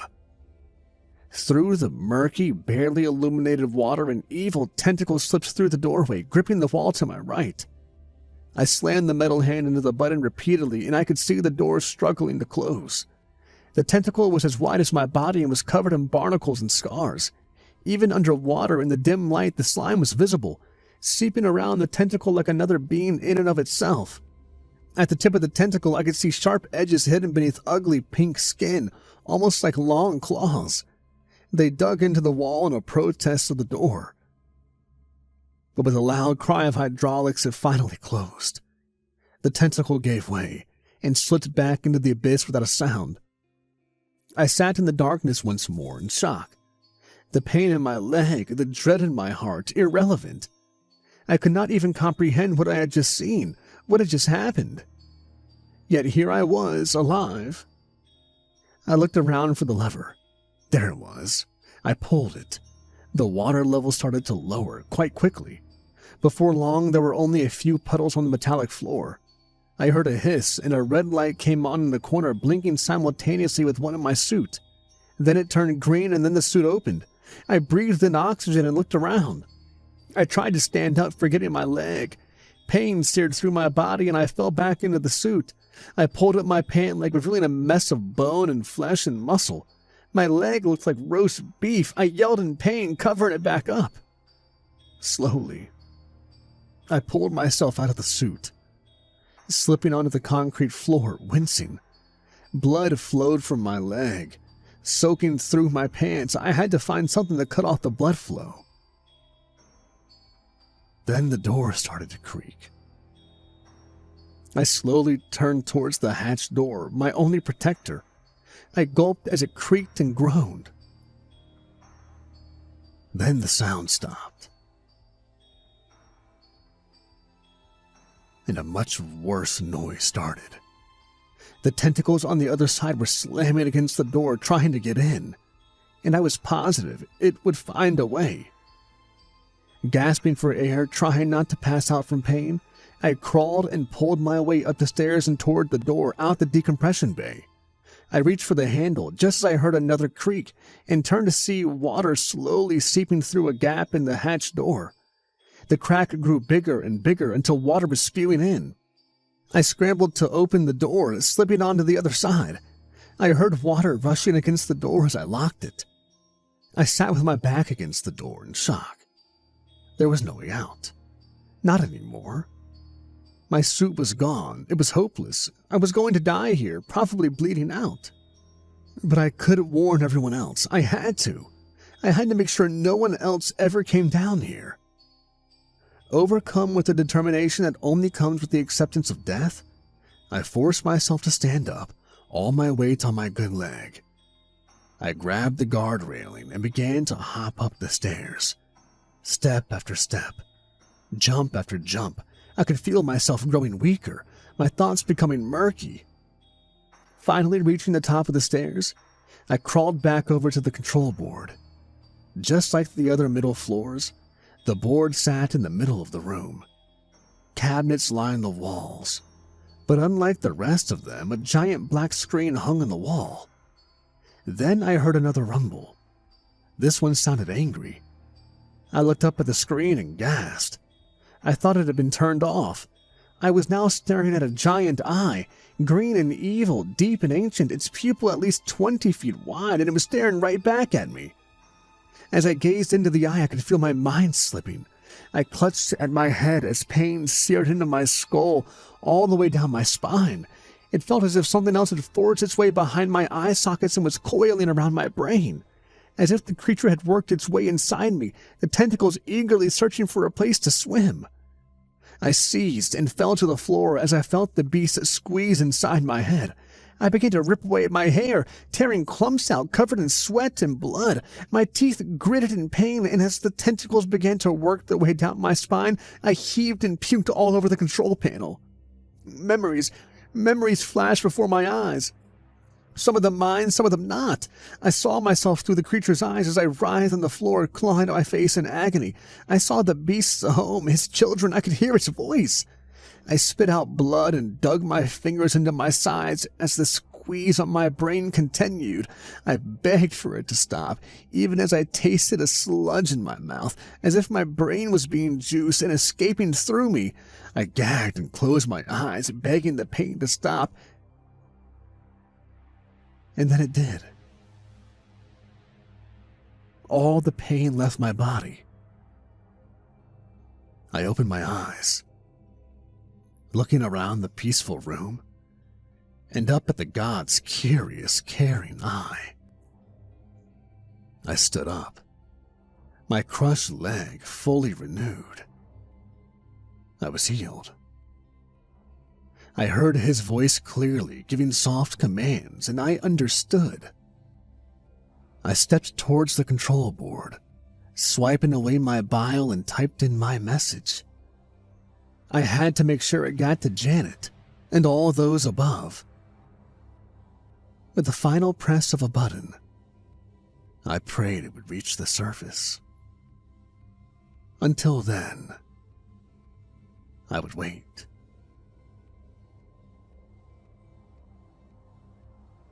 Janet fumbled for a grip as the boat rocked, blown about by the waves and wind. And all her years at sea, this was the worst storm she could remember. They had lost contact with the last operation about a week ago.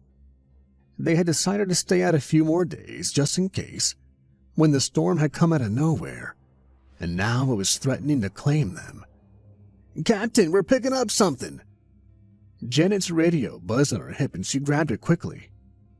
What do you mean? "It's a message!" She gasped and bolted for the bridge. She ran up the stairs, battered by rain and wind. Swinging the door open, she slipped inside. What kind of message? "It's from one of the pumps. Here, read it." The man stepped away from his computer, on which was a message stretching across the screen in large, bold letters. "I remain alive. A discovery has been made, and you all must see it. Join me below. P. Pierce."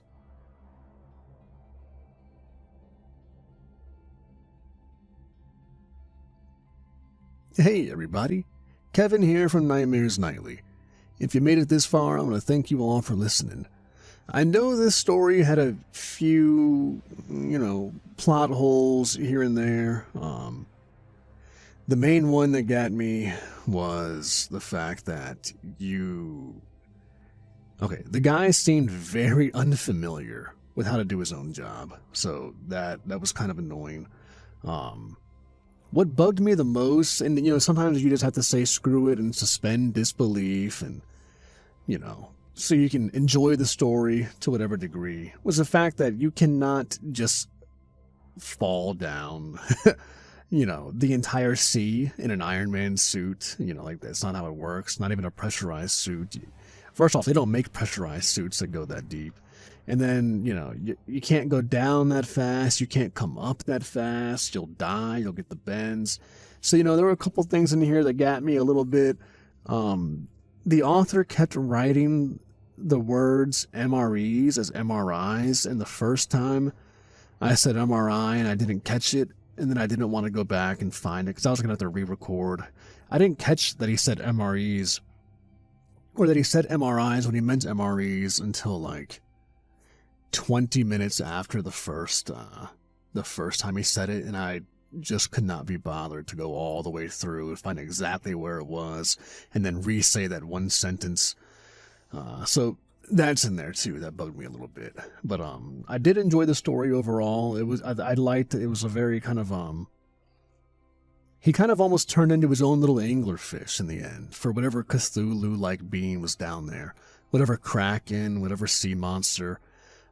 It's using him and the others to lure people down, and I did think that was kind of cool. So I did enjoy the story as a whole. I want to thank everybody so far that has joined the Patreon. That is helping me out tremendously. I cannot thank you enough. It allows me to take a little bit of time off. I haven't been able to write recently, so it allows me to write more. Just so y'all know, a lot of my stories that I write, I'm going to be putting them to Patreon exclusively. So a lot of the series that I have so far everything that's on YouTube will stay on YouTube, most likely. But the continuations will continue on Patreon. Maybe YouTube memberships, but Patreon is just much better because they only take 20% and YouTube takes almost 50%. So that'll help out a ton. Trying to get that stuff out, content out there regularly on both. And also, the Patreon helps pay for the studio that I have yet to build that I can't wait to get done. I cannot wait to get done because all the time I'm recording and then I got to stop. Someone's mowing their grass. Someone's, the trash truck is coming by, the school bus. All those can be pretty frustrating. The studio will help alleviate all of that, which I cannot wait. Oh, and then also, too, I'm not stuck to this date exclusively, but this is what I have in my mind so far is I'm going to try to be live streaming every Monday, probably at 7 p.m. Eastern Standard Time, maybe later, if people want me to start later. It's just another way for me to interact with you guys. I've done 2 so far. I would love to get more people in the live and more chat going because there's only been about 15 to 20 of us so far. I would love to see that number go up. I love talking to you guys. I don't get to break the fourth wall very often. So I've really enjoyed the last 2 live streams. I don't know what I'm going to be doing in them exactly. I know I'll be doing live readings in them. I think I'm going to reserve the live streams to live readings for big projects. So, those 2, 3, 4 hour stories that I got. I have a really big project. It's about 4 hours long with 8 voice actors in it, I believe. I can't wait to do that. I'm definitely going to be doing that this Monday night at 7.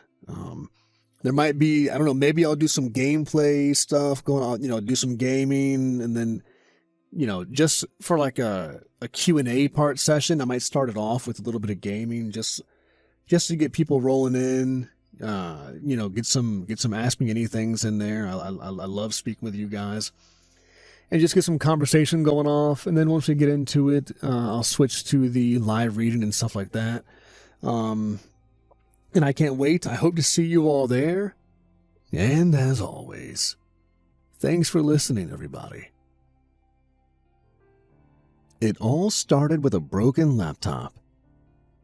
It happens to a lot of people, but the fact that it happened to me on that very day, at that very time, seemed like God had given me the finger.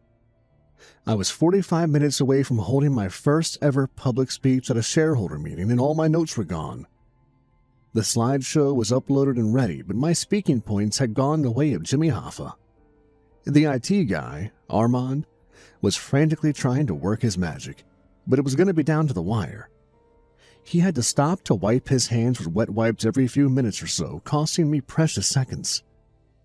I had cold sweats seeping through my corporate pantsuit, and I reminded myself to keep my arms down so they couldn't see my sweat marks.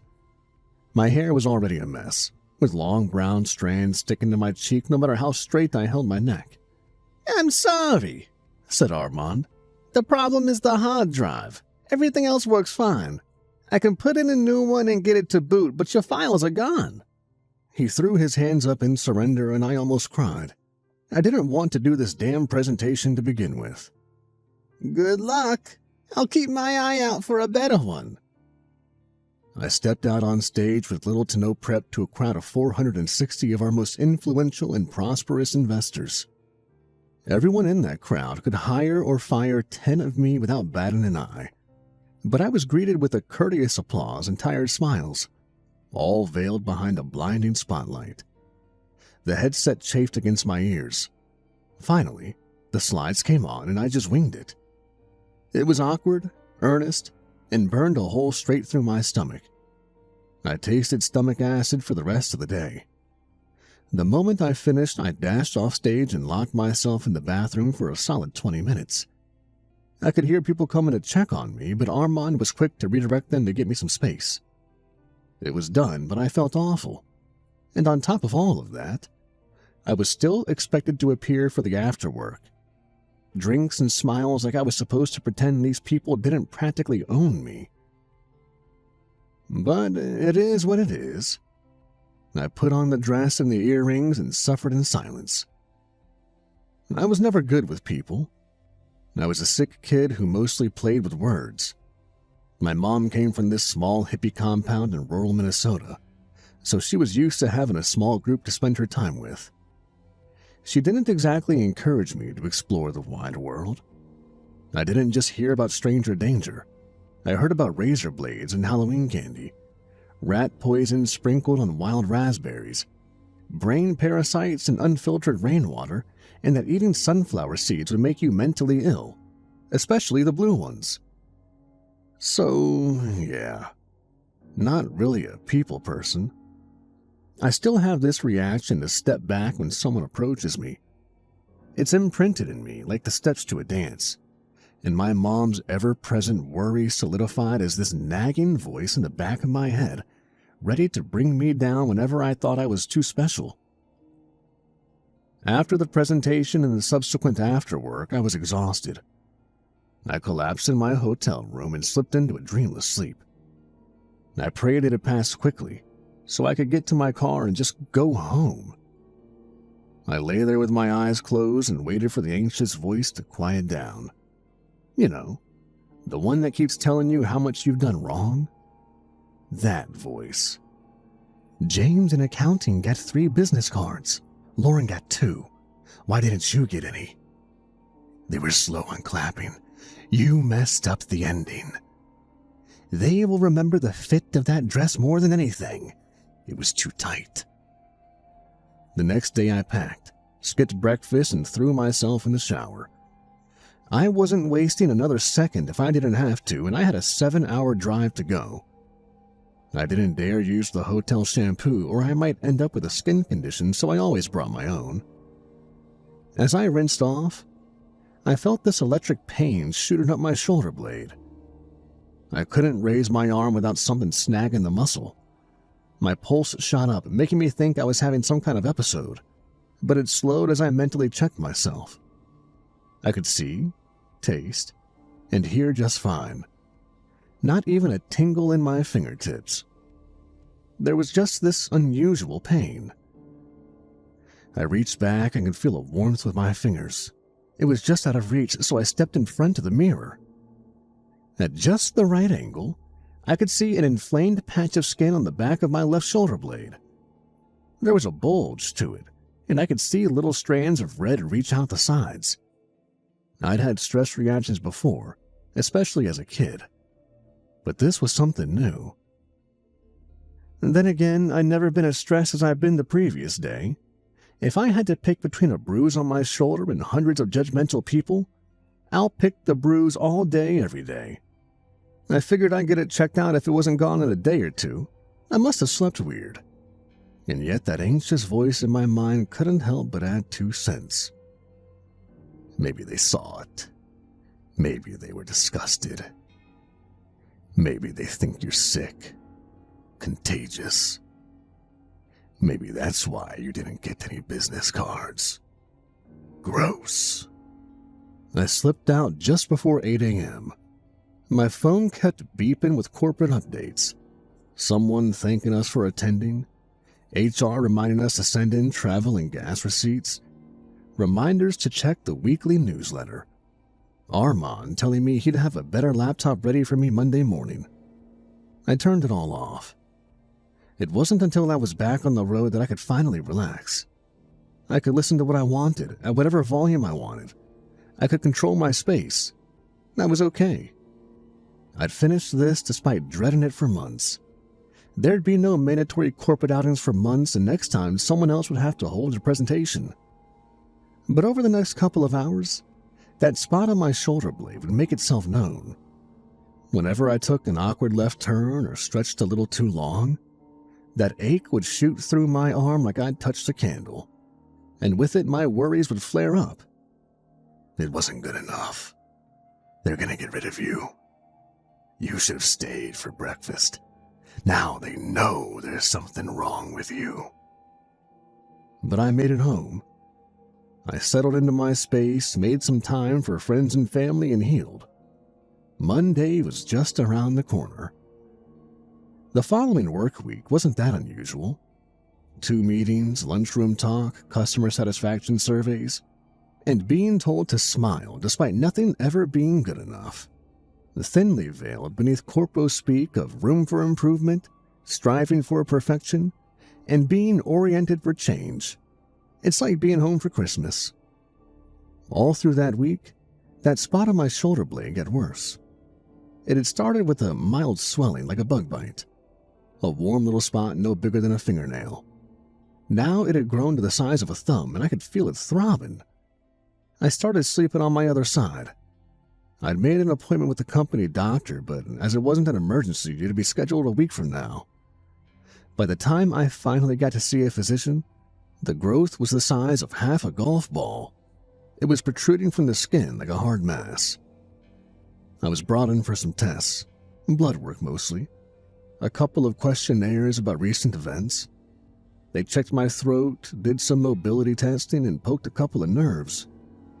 As we wrapped up, I was brought into a small office with an older woman in a white coat. I'd never seen her before, but I figured she was a company affiliate. This was all paid for by our insurance premium. It says in your chart you have a family history in St. Gall. Can you fill me in on that? Is that relevant? It could be. There are a couple environmental factors that we need to exclude, mostly allergens.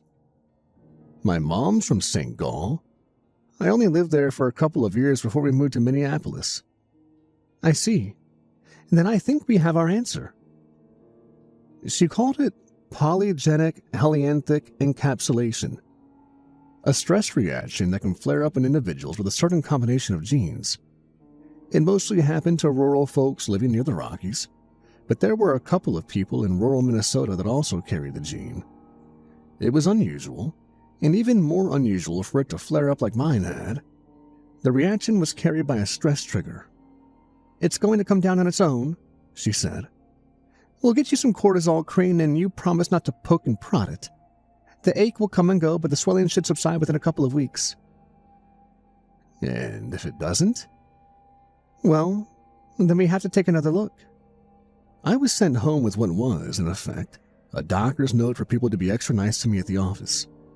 Since the PHE was a result of stress, there was talk of prescribing me beta blockers, but I didn't want to rely too heavily on medication if I didn't have to. It felt nice to have the option, though. I tried to keep going as normal. I could feel a little chafing here and there when I leaned back too far in my seat or when absent-mindedly reaching for a cup of coffee. It was always at the most inopportune times, and whenever I felt a sting of pain, I'd look up to see the worried faces turning my way. Armand had set me up with a new laptop and got most of the company's software on it so I could work from home for a couple of days if necessary. I could have kissed him. It was exactly what I needed. After a nerve-wracking discussion with my superior, I was given the green light to take some time away from the office. Of course, he wasn't happy with it. "He's already looking for a replacement," whispered the voice in the back of my head. "You're being a nuisance. That laptop is full of spyware." It was nonsense, but it was nonsense that wouldn't go away. So I began working from home. I carved out a home office space in my bedroom and made a colored chart to help me organize myself hour by hour. Simple but essential stuff. I could almost stomach the constant meetings and endless torrent of emails now, knowing I was in a safe space of my own. But even so, at the end of the day, that growth kept getting worse.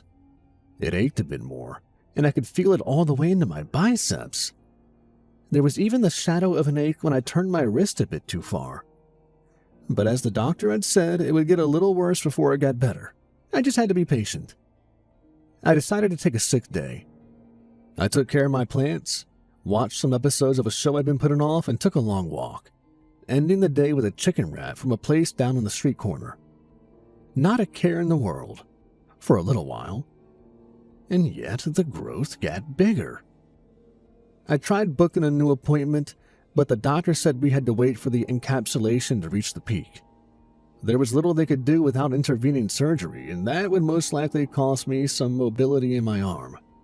It was an option, but we weren't there yet. We booked another checkup a week down the line, hoping things had leveled out a bit by then. I noticed how the growth seemed to increase at random. Some days I'd feel like crap and it wouldn't move an inch. Other days I could be doing perfectly fine and it grew by a full inch. I started using a marker to track the growth, but it was difficult to see in the bathroom mirror. But there had to be some kind of trigger. It wasn't just stress. That much was clear. There was something else causing it to grow. I began doing regular checks during the day. Turns out, it didn't grow steadily all the time. It happened in bursts. And it didn't just happen when I was stressed either. I could be perfectly fine and still have it grow. At first, I thought it had something to do with my eating habits or dehydration, but that wasn't it either. It didn't correlate to lunch hours or whenever I had a cup of coffee. It didn't correlate with my stress either. The only common denominator was our meetings. It always grew whenever I was in a video call. But that wasn't the only time it grew. It almost always grew whenever I went outside, and sometimes when I just went into the kitchen for a refill. I made a long list of actions and possible exposure I could have experienced in those times of the day, turning a fresh page on my colored hour chart. It wasn't sunshine, humidity, bad or good weather. It wasn't being inside or outside. The only thing it seemed to react to was other people. I experimented with this a little more. It wasn't entirely consistent. I could chat with people just fine or answer emails. I could also take phone calls. But as soon as I got onto a video call, or talked to a real person, it grew. So it wasn't just being near other people. It was about being seen. I've heard about things reacting to being observed, how it changes things, but this was on a completely different level. I figured the growth had to be some kind of built-up of my disastrous presentation, and that it siphoned off a kind of hormone. Maybe something in my system got clogged from the massive stress. I figured I'd present my theory to the doctor at our next meeting. The second time I got to talk to that elderly woman in the white coat, I told her all about my theory. I showed her my schedule, my measurements, and explained why I thought this was the answer. She humored me, but didn't seem all that engaged. After all, there were a few points of data I'd excluded. "It's interesting, but then why does it still grow during these periods?" she said.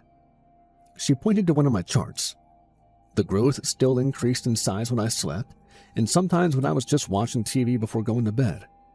It would also increase at seemingly random times throughout the day. "You need to account for that too, and I think there's a variable we're not seeing." "But can't we test this? Isn't there something we can do?" "We can, but it'll be gone long before we get a conclusive answer." The growth was the size of half a cantaloupe by then. It would radiate this intense heat throughout my entire back. I could feel my pulse through my skin. I had to compensate the weight by leaning to the right, giving me a lopsided walk, which just made things worse. I could swear I felt it growing when people looked at me, and the more it grew, the stranger I looked. It was this weird, never-ending cycle. The doctor had it x-rayed. I managed to sneak a peek of her discussing the growth with a colleague. I saw the image briefly before they took it off the wall, but from what I could see, it wasn't just empty. It looked like a sprawling web of nerves. It wasn't just a ball of pus. You couldn't poke a hole in it. It was a collection of little things, all combined into one. They didn't discuss their findings with me, and I wasn't allowed to see the results of the scan. But they still insisted that things were going to work out just fine. I needed to be calm, confident, and patient. But they ended the meeting by giving me an emergency number. If the growth would burst, or I suddenly felt very ill, I was to call that number. "Not the emergency services," the elderly doctor clarified. "You called this number." Leaving the hospital with that number in hand, the voice in the back of my head was clearer than ever. "They're not telling you everything. They want something for themselves. You can't trust them." I was told to take some time off work. Not just a day, but substantial time. It was even recommended by the company doctor, so my boss had no choice but to comply. We started with 2 weeks. Then we would reevaluate. It didn't matter what the doctor said about triggers, though, or about potential exposure. The growth kept growing no matter what I did. Some of it must have been correlated with being seen. It had to. I decided to put it to a practical test.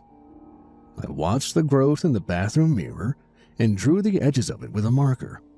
That way I could see how much it had grown after what I was about to do. I went down to the chicken wrap place in the corner during lunch hour. There was a line reaching all the way out the door. I'd covered up my growth with a hoodie, but it was getting harder to hide it. At the very least, you could see something was off just with the way I leaned. I got to the counter, ordered an iced coffee and a wrap, paid and turned to leave. As I did, I willingly hit my foot on the side of an empty table. I fell forward, spilling lettuce, chicken, and iced coffee all over the floor. It looked a bit more dramatic than I'd anticipated, but it certainly caused a scene. Dozens of people stared me down. But what I noticed the most wasn't their stares. It was the voice in the back of my head. It was fuming, growing louder. "They'll never look at you the same way. They'll sigh every time you come back here. They'll recognize you. They'll loathe you." I looked up to see the concerned faces. One of the baristas rounded the corner to help me up. "You're pathetic, bothering others just to sate your curiosity." Despite the harsh thoughts, a hand reached out to me and I got up. They got me a new wrap and I was on my way back home away from prying eyes. "I wouldn't eat that. You have no idea what they've done to it." And with that, it went in the trash. The growth was bigger, that much was for certain, but it didn't grow as fast as it did seemingly at random times of the day. About 1/4 of an inch in total. It was something, but it wasn't as explosive as I had suspected. "You made a fool of yourself for nothing," the voice reminded me. But I didn't know what to do. I wanted to make sense of things, and I wanted to be okay. There had to be some reason why I was feeling the way I did. There had to be a reason why I was weighed down by this thing, growing by the day. What was the end point? The only thing my stunt accomplished was making my doubts louder. I'd always been careful about making assumptions, and this was feeding into that uncertainty. I remember sitting on the edge of my bed, getting ready for sleep. It was getting to me. "It's still growing," the voice in my head reminded me. "I know," I said out loud. It was the first time I spoke to it out loud, but it was the most natural thing in the world. I didn't even question it. "Are you ready to listen?" "I always listen, whether I like it or not." "Dangling your feet, talking to yourself? What would they think?" "I don't care." "Yes, you do." And it was right. I cared. I just wanted to blend in. I didn't want any more stares. I kept having this dream of being put in a cage, naked, far up in the air. I couldn't cover myself. No matter how I twisted and turned, someone would find an angle. In that dream, there were growths all over me. Some big, some small, all painful. The people down below would point as my cage dangled in the wind. They'd laugh at how I jiggled and squirmed. I had that dream every night for a full week. I'd wake up feeling exposed to the point where I didn't dare to shower in case I'd catch a glimpse of myself in the bathroom mirror. I couldn't bring myself to do it. I told the doctor I didn't care if my nerves got damaged. I had to get the growth out. But even so, they had to schedule me for a final consultation, and the only available time was 2 weeks later. I pulled down all the curtains. I ordered home food.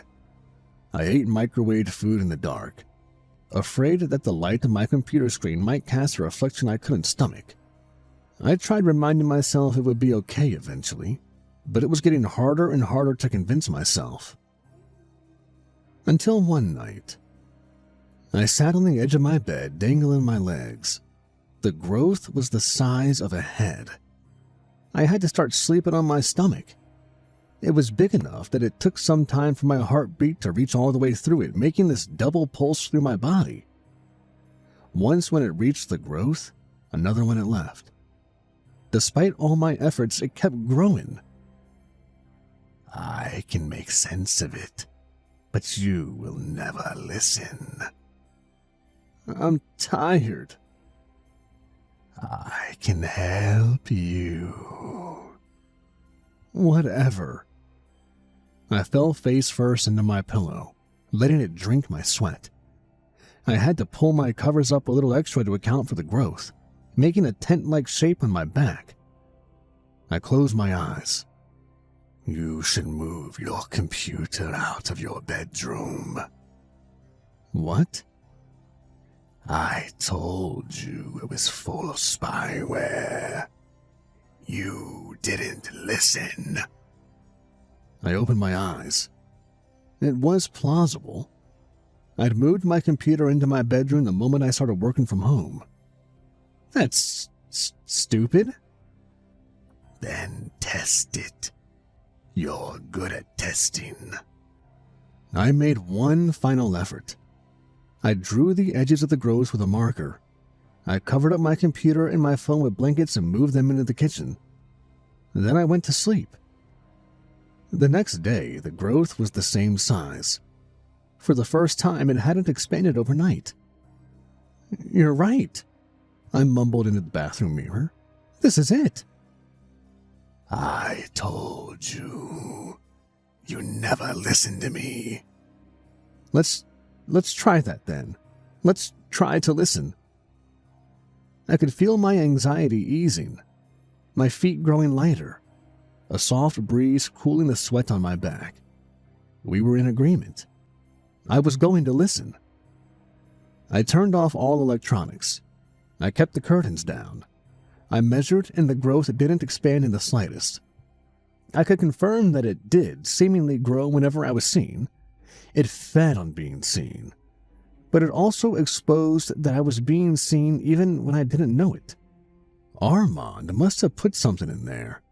He must have had a remote connection to the laptop camera. The moment I began working from home, he'd taken advantage of it. But I couldn't just confront him with it either. He could remove all traces of it. A growth on my back was hardly evidence. "We'll expose him ourselves. You have all the access you need." They can see I've been there. "Only if they have a reason to look." So, one day after the office closed, I dressed up in a big hoodie and made my way there. I had to drive carefully since I could hardly use my left arm anymore. Walking was a chore, and running was out of the picture. I dug my old phone out of my closet so I could use it to take pictures without risking someone watching me. The voice had said it was fine, and I trusted it well enough. I took some time avoiding large streets and made my way to the office. I parked at the end of the lot and gave some of the late stragglers a wide berth as to not recognize me from a distance. I scanned my car to the front door and took a left turn down the steps to the basement. A dark corridor lit up, blending the small green and red diodes from the server hall with a neutral fluorescent light. "I don't know what to look for. I don't know this stuff." "Sure you do. You've worked with these people for years." I looked around. There were 2 small offices, one for Armand and one for our junior technician. Both were empty and locked.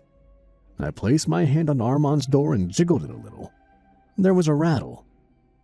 I'd always thought that the bathroom doors on the 3rd floor, where I usually worked, were too flimsy.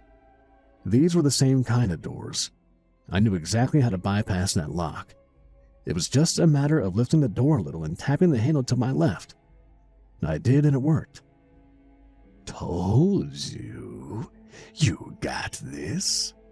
A pulse shot through my shoulder, forcing me to stop. I had to take a deep breath. The sudden ache caught me breathless like a punch to the gut. I wasn't okay. Maybe I was delusional. The growth was pulsating, moving, but I had to push through. I couldn't quit now. Armand had his work computer set up and ready. He usually left it on so he didn't have to start it up in the morning. Besides, there were probably diagnostic tools and backups running. But the screen was locked and I wasn't getting through anytime soon. The trail ended there. "I need a password. It's not going to be written down. They don't do that." "Maybe it's your name." I tried and failed. That wasn't it. It couldn't be. There was no way he was that obsessed. Even if he was, it'd just be dumb.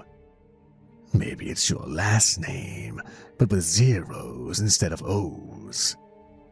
But of course, that wasn't it either. I checked the room. There were cables running in the corners, all labeled and secured, but a couple of labels were a bit strange. For example, one named Off-Site Strain Buffer. It was an audio-video feed, but unrelated to the surveillance footage from the building. I went back out into the hall outside of Armand's office and felt that ache again. It got worse. My vision blurred and I could feel a veil clouding my mind. I tried to shake it off, but it was getting to me. "Push a little further. You're on the right track." This was a stupid idea. You're throwing me the damn wolves. "I'm helping you. You just don't want to be helped." I opened the door to the server room with the same lift and jiggle as before. The lights were off. Powerful fans kept the room cool, leaving the dazzling red and green from the various machines to twinkle like distant stars. My head felt heavy. The growth was swelling. I reached for my old phone and tried to think of the emergency number the doctor had given me, just in case. But with my old phone in hand, I tripped. I fell flat on my stomach, smacking my head into the cold ceramic tiles. The growth was large enough that I could see it lying down. I couldn't get up, and that double pulse I'd been feeling was clearer. It wasn't just a delay, it was a completely different beat. It had a heartbeat, and it was different from mine. I mumbled to myself, feeling my body grow warm and dull. I wasn't tired, but I couldn't stay awake. Consciousness was slipping.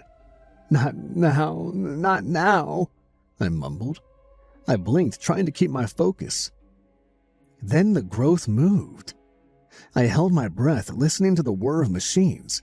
Then it happened, all without a sound. Black spikes pierced my hoodie, bursting through my skin. Not an explosion, but a hatching. There was no blood. Something sticky running down the sleeve of my arm. Something moving, getting tangled in the fabric. At the moment my nerves realized what was happening, my mind escaped to that space beyond sleep. Lights out. When I woke up, I was propped against one of the server cabins. Armand was there, looking down at me. He'd been running. Maybe he spotted me on the surveillance cameras. Maybe he had an extra in his office. What the fuck happened to you? There was no voice in my head to tell me what to say anymore. No guidance, no counsel, not even a scolding. It was quiet. I could feel my exposed shoulder. The fluids on my back had cooled, giving me a feverish shiver. I figured you out. I know what you're doing. You're insane. I'll call someone. He picked up his phone and started to dial the number. There was a glimpse of doubt in me. Maybe this had all just been a lie. After all, a lie after lie. A way for whatever had been clinging to me to justify its existence. Or maybe it wasn't. I looked up at Armand and cleared my throat. Off-site stream buffer. He paused. He turned to me and shook his head, fumbling for the right words. When he couldn't find them, he shrugged. I should have picked someone less fucking paranoid. I tried to get up, but my muscles backfired. My nerves were trying to make sense of what had happened, and I'd lost most, if not all, sensation in my left arm and legs. Even my neck kept swiveling like I'd been on a bender. I suppose you have to go away. Sorry about that. He fetched a couple of cables from one of the supply closets and bent down. He tied up my legs. I could see it, but I couldn't feel a thing. I tried to move, but all I did was topple over. You're not very good at this. Not much of a fighter. You don't know shit about me. Oh, I know more than you think. And so does about 5,000 anonymous donors. You're kind of fun, you know. The words echoed in my mind, reverberating in a cold sweat. 5,000? Was that a real number? All these people watching me, what had they seen? They probably had my name and address. I couldn't think straight, and for once there was no voice in the back of my mind to make things worse. I didn't spiral. Not this time, but it was too late. It made sense. This was what made it grow at random times, someone tuning in to watch. Armand tied up my legs and wrists. He tried to move me, but when he put his hand on my shoulder, he had to step back. Something stuck to the palm of his hand. What the fuck are you, half snail? He fumbled through his pocket, looking for a wet wipe and some hand sanitizer. He had some trouble using it single-handedly and made this awkward little dance trying to figure out how to hold it all with his elbow. But it was finally sinking in. This goofy, harmless-looking nobody was going to make me disappear. He'd probably strangle me to death with a cable and drop me off the side of the highway or bury me in a shallow grave. The fighting was over before it begun. I'd lost the moment I walked down those stairs. I'd always figured death would come from somewhere stupid, somewhere I could have avoided. I had been afraid of everything from wasps to almost expired cheese, and what would get me killed turned out to be the one time I acted with confidence. That's all it took. One step in the wrong direction. I couldn't accept this. My heart raced, but no matter how I twisted and turned, all the strength in me had died. I was exposed and vulnerable. At any other time and day, I would have stood a chance, but now I was a sitting duck. Armand wiped his hands and threw away the wet wipe. I thought his face would look different the moment he decided he was going to murder me, but it looked the same as always when he turned to me. Maybe he always knew he wanted to do this. Something plopped down on the floor, something dark, not much larger than a finger. Armand stepped on it and almost slipped. Disgusting! What did you? Another plopped down, and another. Looking up, the ceiling was covered in them. Little dark things sticking to the ceiling. I told you. He wants to hurt you. Wants to kill you. Another chimed in. Wants to make you a plaything. His plaything. Everyone's plaything. He thinks he's clever. His mother said he was clever. Something added in with a laugh. He sleeps alone and it hurts him. It hurts him so much. Armand turned left and right, looking around. His eyes were going wild. I realized that he was hearing it too.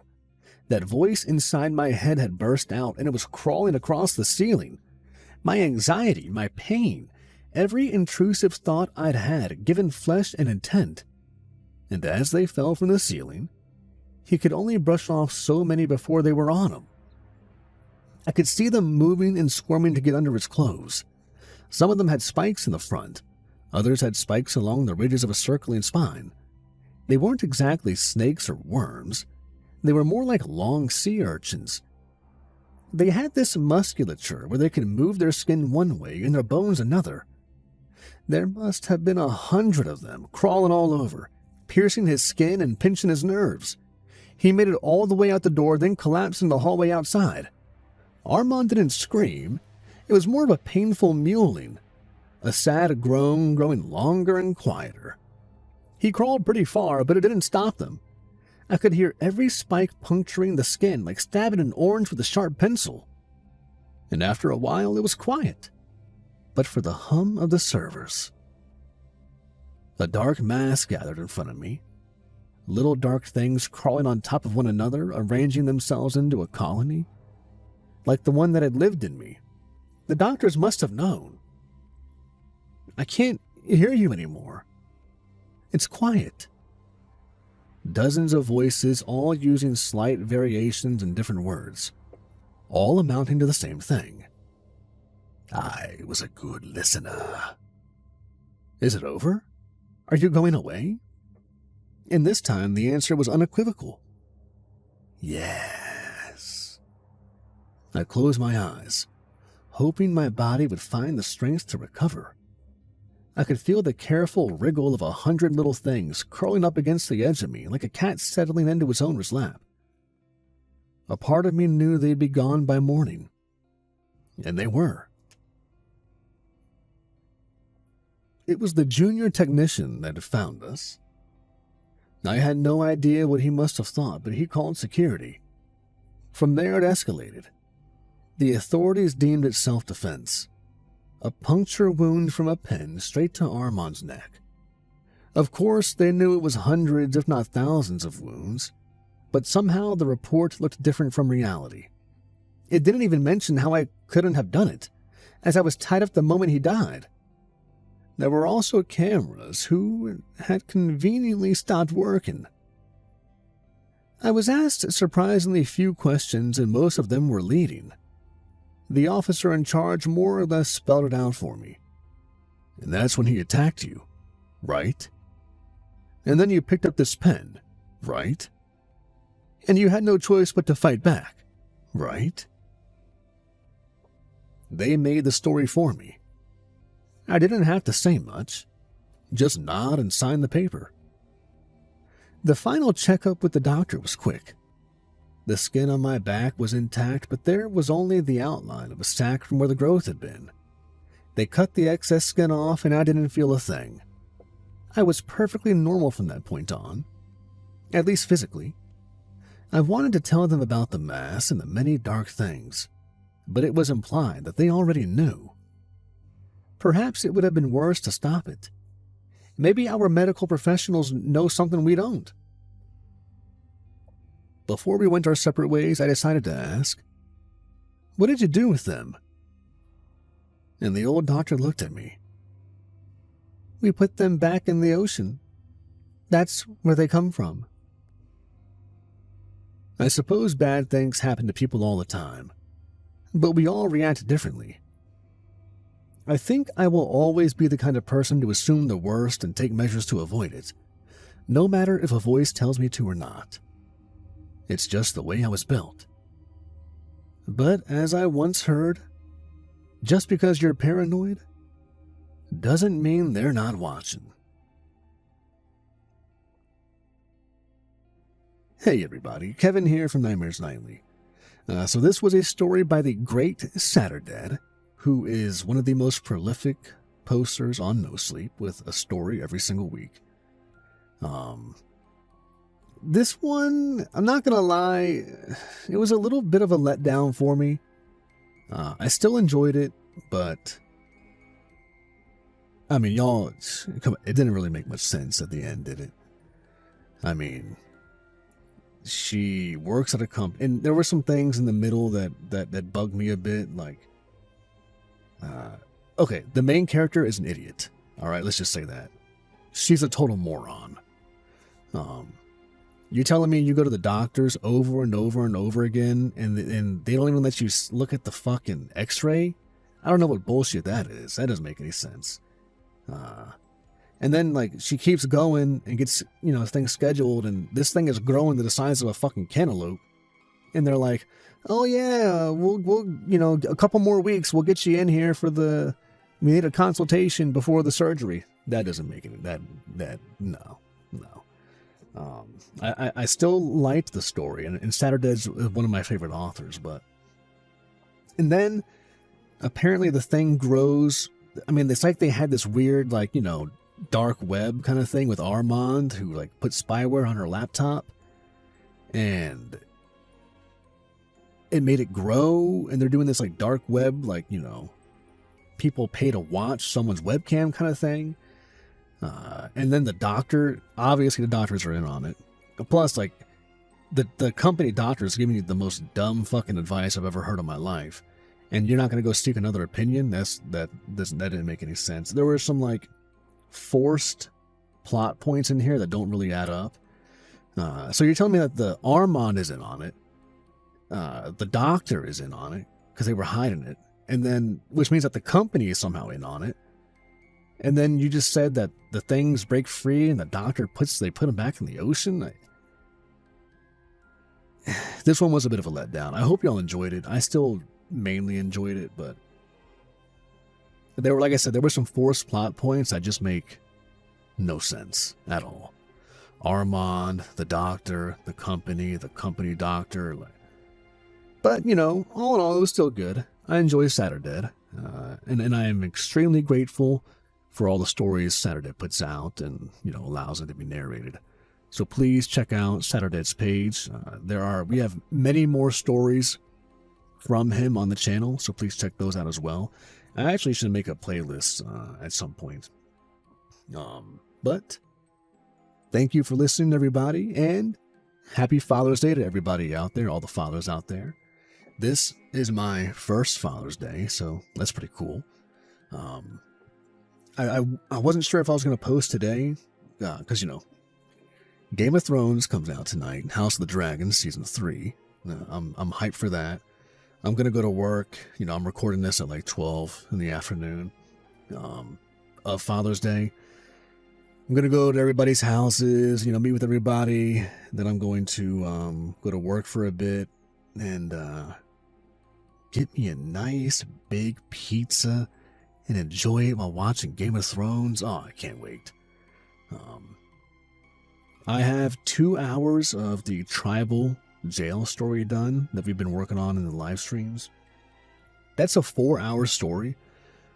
I was going to post the whole thing at once, but when stories hit over 2.5 hours, I've noticed that people don't click on them as much, because if it's 3 hour or longer story. I think a lot of people think they're compilations, and most people don't want to click on compilations.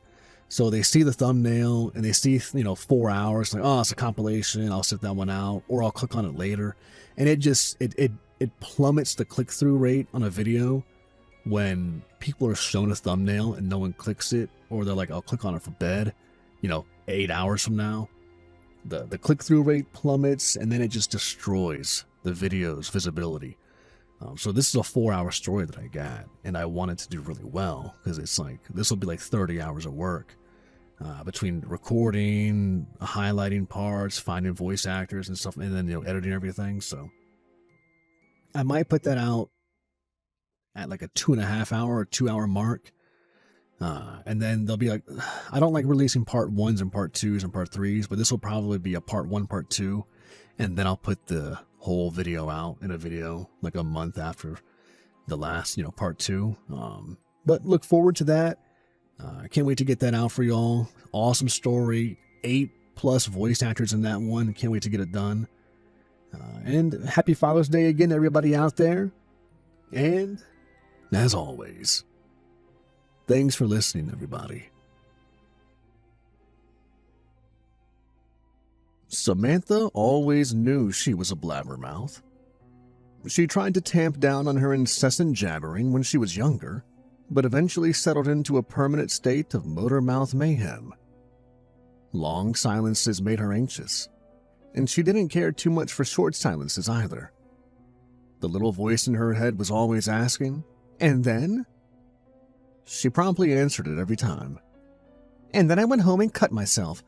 I'm kidding, that's kid stuff. I drank a 5th of Jack, and then sent her a photo of my fat ass. Oh, sure, I considered being the bigger person and just letting it go, but keying his car was so satisfying. Smashing his driver's side mirror was even more so. Well, then I did what I always do when I'm feeling rejected. I ate a pint of Chunky Monkey ice cream. Oh, don't worry, I puked it all up afterwards. Don't want to spoil my girlish figure now, do I? I was so angry I could have killed the bitch right then and there. Just wrapped my hands around her neck and squeezed until her eyes popped out. Instead, I just wished upon a star that she'd get butt cancer and shrivel away." Samantha didn't seem aware of her knack for rendering people speechless. Her need to inject herself into every conversation tended to rub people the wrong way. Her chafing remarks had people looking for the nearest exit, or concocting emergencies they had to run off to. "But I haven't even gotten to the bloody part of the story yet." "Oh, another time, then. I hope your grandmother doesn't die. Call me." It was a cyclical madness that never stopped spinning. Her crazy comments left people dumbstruck, which left a gap in the conversation she gladly filled with even crazier remarks. Those remarks fed into other lines of thought that quickly spoiled like a pound of shrimp forgotten in the trunk of a car on a hot summer day. Jerry from work did a spot-on impression of her that had everybody in stitches. He had her mannerisms and nasal intonations down pat, making exaggerated and mocking expressions behind her while she yammered on about something inconsequential was a fun way of passing the time for many of her co-workers around the office. Her mother seemed to be the only one that could stomach her endless and unsavory blathering, yet even Gloria had her ways of handling her daughter. She turned her hearing aids down and played up the old deaf lady angle whenever her daughter visited. It didn't entirely block out Samantha's constant chattering, but it at least made it a little easier to deal with her. Samantha was basically alone in the world, oblivious to what people really thought of her, and unaware of just how lonely an existence she lived. No one ever had the guts or basic human decency to tell her just how off-putting she could be. How do you start a conversation like that? It sounds silly, doesn't it? How could she not know most people didn't like her? Well, self-deception is a malady we all suffer from at one point or another. Samantha was in serious need of a reality check. The sun was high overhead on the day of her 40th birthday when she awoke to her phone ringing and ringing and ringing. She answered it with a groggy, "Morning, Mom." "Happy birthday to you! Happy birthday to you! Happy birthday!" Okay, Mom, that's enough. Can we skip the song this year? I've got the most horrendous cramps and I haven't been able to shit in days, so maybe today isn't the...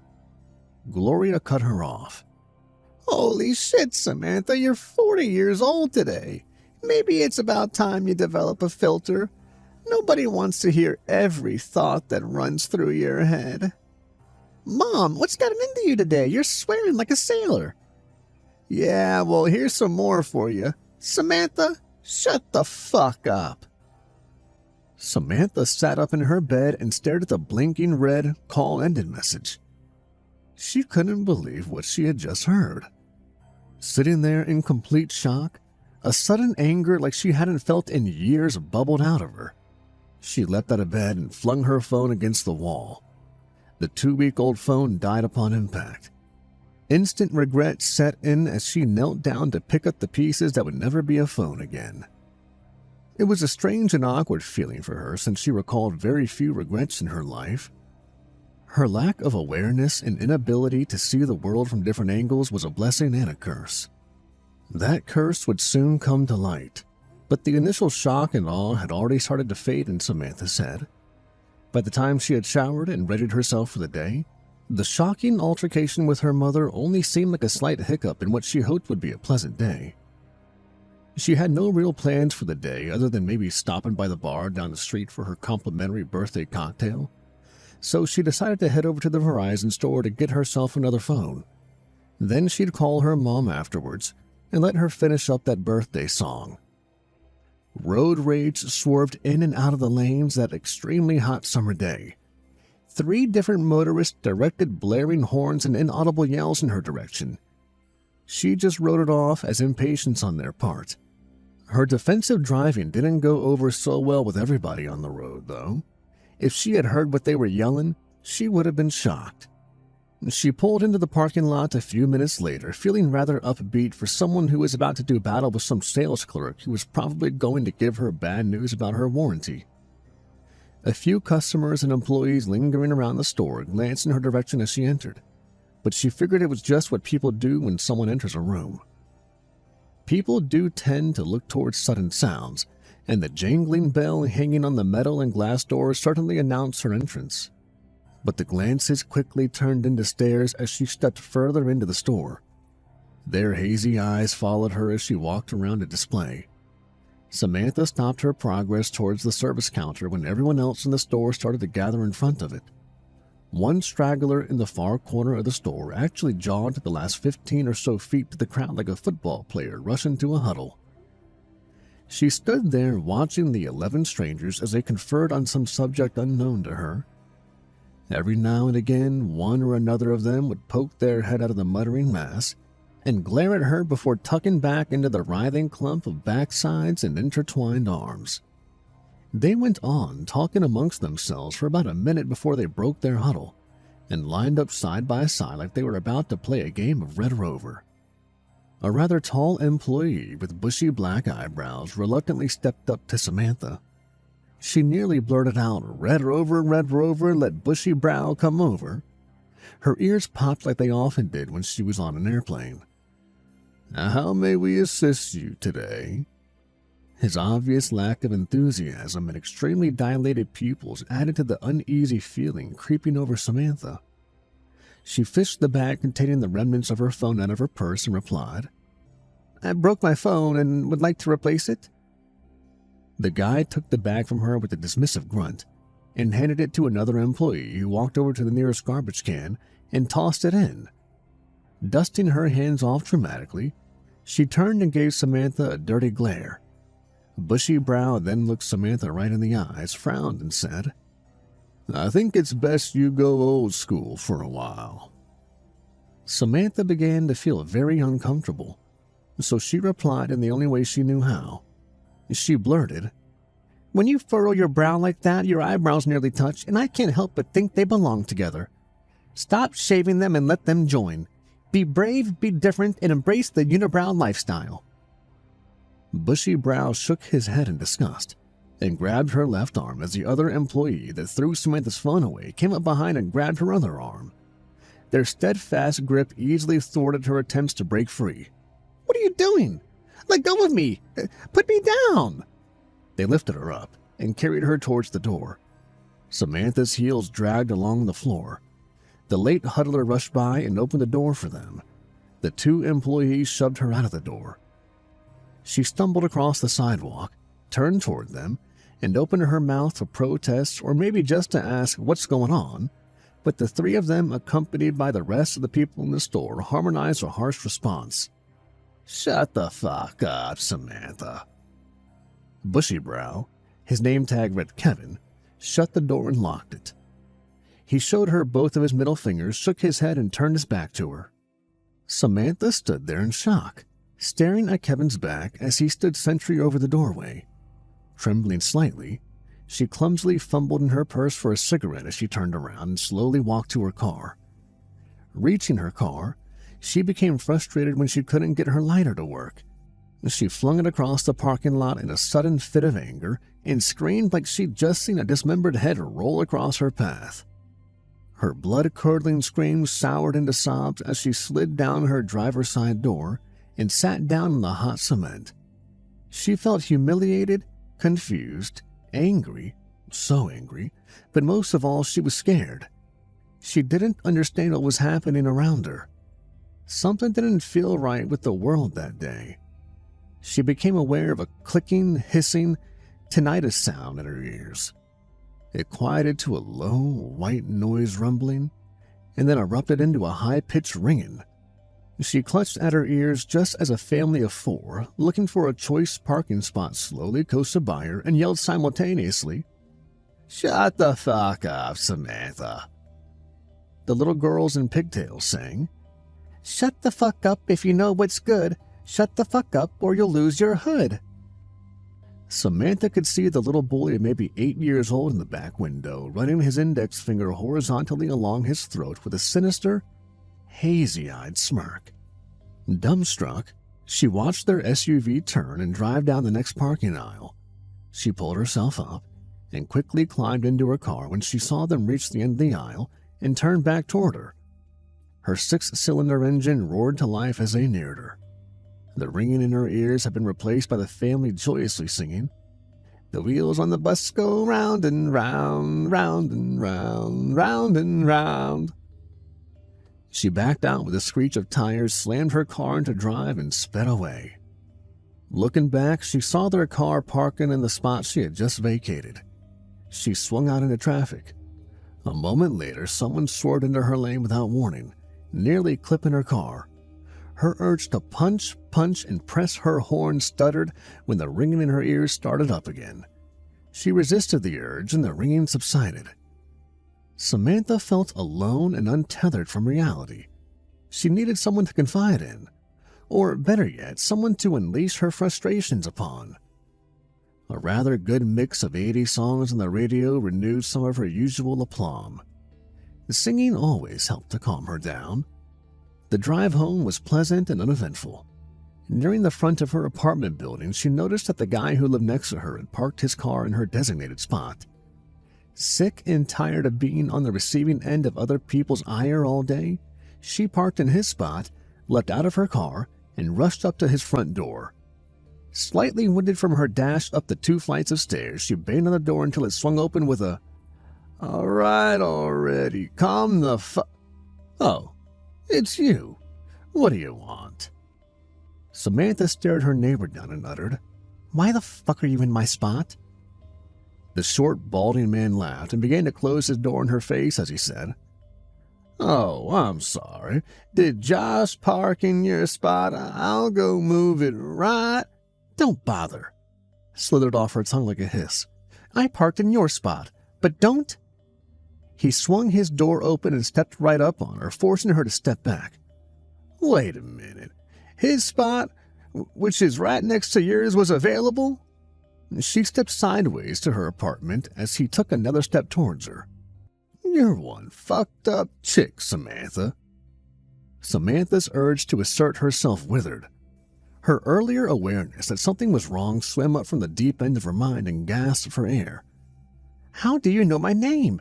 How does everyone know my name?" She suddenly needed to get away from him and safely behind her own door. She ran for her apartment, never taking her frantic, scared gaze off of him as she struggled to unlock her door. He began to walk towards her in a meandering zigzag formation. Samantha flung her door open, rushed inside, and slammed the door behind her. She barely had time to turn the deadbolt. She had no intention of responding with this guy, but she did look through the peephole. A bloodshot eye engulfed the little porthole, staring right at her. It had a glazed-over appearance, like the brain it was plugged into wasn't even turned on. "You need to learn to shut your fucking mouth, Samantha Carmichael. Your mother's name is Gloria Sampson. You got 2 sisters and a brother. Do I need to recite their addresses to you? Because I know where they live. That's not just a line. Jacob lives on Cherry Blossom Drive. Ashley and Elizabeth share a flat together in Hoboken, New Jersey, while Elizabeth recovers from her knee surgery. You won't get too many chances to learn your place, so I recommend you shut your fucking trap." Her dead-eyed neighbor moved outside of her limited range of sight. A moment later, she heard his door slam shut.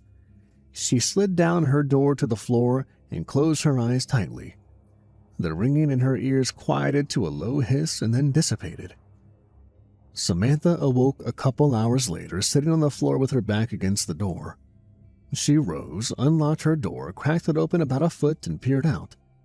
She leapt back and screamed just as her neighbor stepped into view. He stepped back and raised his hands up in front of himself. "Oh, I'm sorry. I didn't mean to startle you." She gripped her door tightly and opened her mouth to tell him to leave her alone when the ringing sprang up again. An opaque cloud intermingled with crooked red striations began to form in the whites of his eyes. She closed her mouth without uttering a word, and the ringing abated. He scratched the back of his head nervously, looking lost for a moment. His eyes cleared and returned to their normal blue hue. Excuse me, brain fart." He blushed slightly and then regained his composure. "I just wanted to apologize for parking in your spot. I guess I just wasn't paying attention earlier. It won't happen again, I promise." Samantha just stood there, her grip on the door slackened a bit. She was trying to come to terms with her maniac neighbor from a couple of hours ago, once again being the nice, polite guy she lived to for almost a year. She forced a smile and opened her door a little wider. "We should have probably done introductions months ago, but now is better than never. I'm Josh." He flashed her a rather becoming smile and offered her his hand. She shook his hand weakly and replied, "Samantha." The silence between them lasted for nearly 20 seconds, but the little voice in her head didn't urge her to say anything else. Trying to hide her terrified and confused feelings behind an awkward smile, she just stood there with her head slightly tilted to the side and stared at him.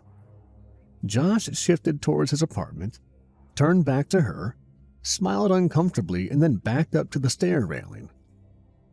"Okay, so I'll see you around. Thanks for being so understanding. Bye." He turned, walked back to his apartment, and slipped out of view behind his door. Samantha closed her door and inhaled deeply. It felt like she hadn't taken a breath in hours. About a half hour later, she headed downstairs when she saw the mail truck parked in front of her building. It gave her a chance to do something familiar and routine that shouldn't involve any drama. The mailman was crouched down, busily filling mailboxes when she entered the room. "Oh, hey there," he said casually while he continued to work. 109, right? She thought about the 2 women in the complex he was screwing and wondered if they knew about each other. A question was forming in her mind when he suddenly shuddered and then grabbed one of the open mailbox doors as if to steady himself. He plucked it off the wall like it was an apple on a tree, stood up, and let it clatter to the floor. Samantha let out a weak yelp and backed into the corner of the room. He spun toward her and waggled his finger at her. "Shame, shame, Samantha. You were about to say something naughty, weren't you?" "No, I swear I wasn't." The mailman's pinprick pupils swam in rapidly swirling milky white whirlpools. "You think you can lie to us? Oh, Samantha, you're a slow learner. Maybe that's why you dropped out of college. Have you ever considered putting a little more thought into what you say?" "No, we guess you haven't, or we wouldn't be here." Samantha bolted for the stairs and rushed up them, never looking back. She could hear it calling up the stairwell. "Our next visit will be our last, one way or another. Try and remember that, won't you? Happy birthday, Samantha." And she cowered in her apartment the rest of the weekend. Every time she tried to puzzle out what was going on, the ringing in her ears would drown her thoughts. "I'm not thinking bad thoughts. I'm not talking. I'm not thinking bad thoughts. I'm not talking." Became like an unspoken mantra to her. It seemed to quell the noises in her head. She sought solace in her favorite band, Simply Red. Music seemed to soften the rough edges of her jagged nerves. Samantha emailed her boss to tell him she couldn't come in on Monday, but he was insistent she come in if she wasn't contagious or dying. She considered lying, but a tickling sensation in her ears stifled the thought. She kept her head down at work and mimed having a sore throat to avoid talking. No one seemed to notice she was trembling. She nearly jumped out of her skin at every little noise she heard, but nobody commented about it. The week went by without any strange occurrences, and the next week went just as uneventful. People began to take notice of the new, improved, and subdued Samantha. She stopped taking over conversations and started listening more. It surprised her how far a simple yes or no gesture could carry her. The little voice in her head stopped urging her to talk all the time. Nobody even questioned why she wasn't speaking. Why mess with a good thing, right? Within just a few months, people stopped tolerating Samantha and actually started liking her. Coworkers started asking her out for drinks after work, but she didn't trust herself to drink anymore. Saying or even thinking the wrong thing was hard enough to avoid sober. A group of people from work would go out Friday nights to a karaoke bar. A rumor that she was an amazing singer had somehow spread around the office. Her irresponsible babbling over the past 3 years she'd worked there was probably the culprit. They begged and pleaded for her to join them. The thought of being surrounded by a whole bar full of drunken, glaze-eyed freaks scared the shit out of her. She managed to hold them off for a few weeks, but eventually they weren't going to take no for an answer. Her further refusal made her ears ring. Samantha slowly sipped her ginger ale, nodded in agreement every now and again, and kept her eyes on the exits. They kept nagging her to sing. "Come on, Samantha, let's hear this amazing voice of yours." They would push the songbook her way, but every time she'd slide it back, mouthing the words, "No thank you." Finally, it was decided that she'd have no choice but to sing if they all did. So one by one, each of them stepped onto the stage and murdered the good songs. She couldn't think of any way to argue against their drunken logic without her ears buzzing, so she just sat there getting more and more nervous as her turn drew nearer. Jerry tossed the songbook into her lap as he headed towards the stage to butcher a Bon Jovi song. She flipped through the book and settled on Lady in Red by Chris de Burgh. Expecting her ears to start ringing, she filled out the little slip of paper and handed it to Jerry as he walked back from the stage with very little applause. Her ears didn't ring, not even a tickle. Finally, her name was called. She mimed her reluctance by turning towards the entrance and running in place, but no one would let her leave. Sarah from accounting slurred, "Get your ass on stage, sweetheart." Samantha reluctantly walked onto the stage and reached for the mic. She nearly fainted when it squealed. Quickly recovering her composure, she gripped the mic tightly in her hands and looked out at the audience as she began to sing. "I've never seen you looking so lovely as you did tonight. I've never seen you shine so bright." She hadn't strung so many words together in months. All of her co-workers watched her with enthusiasm as they sipped their drinks. Closing her eyes, she pulled the mic free of the stand and let the lyrics flow out of her, through her. She knew now as long as she had this little reprieve she could make it to her next birthday. And somehow she knew that if she just kept her mouth shut and only did what was expected of her, she could live at least that long. If she made it that long, maybe the things that haunted her would let her live. Maybe their last visit would be to release their grip on her life. The song came to an end, and the crowded bar grew quiet, eerily so. She turned toward the back exit. It seemed so far away. Samantha didn't think she'd make it before they got to her. Just then, some drunk guy in the corner broke the silence. "That was fucking awesome!" The crowd erupted into claps and cheers, and somebody whistled. Samantha turned back toward the front of the stage and stared out into the throng of accepting people. There wasn't a strange eye in the house. Hey everybody, Kevin here from Nightmares Nightly, and just a quick reminder that I will be doing live streams every Monday at 7 p.m. Eastern Standard Time, where we hang out, chill, ask me anything, and we will be doing live readings of big projects going forward. Thanks for listening, everybody.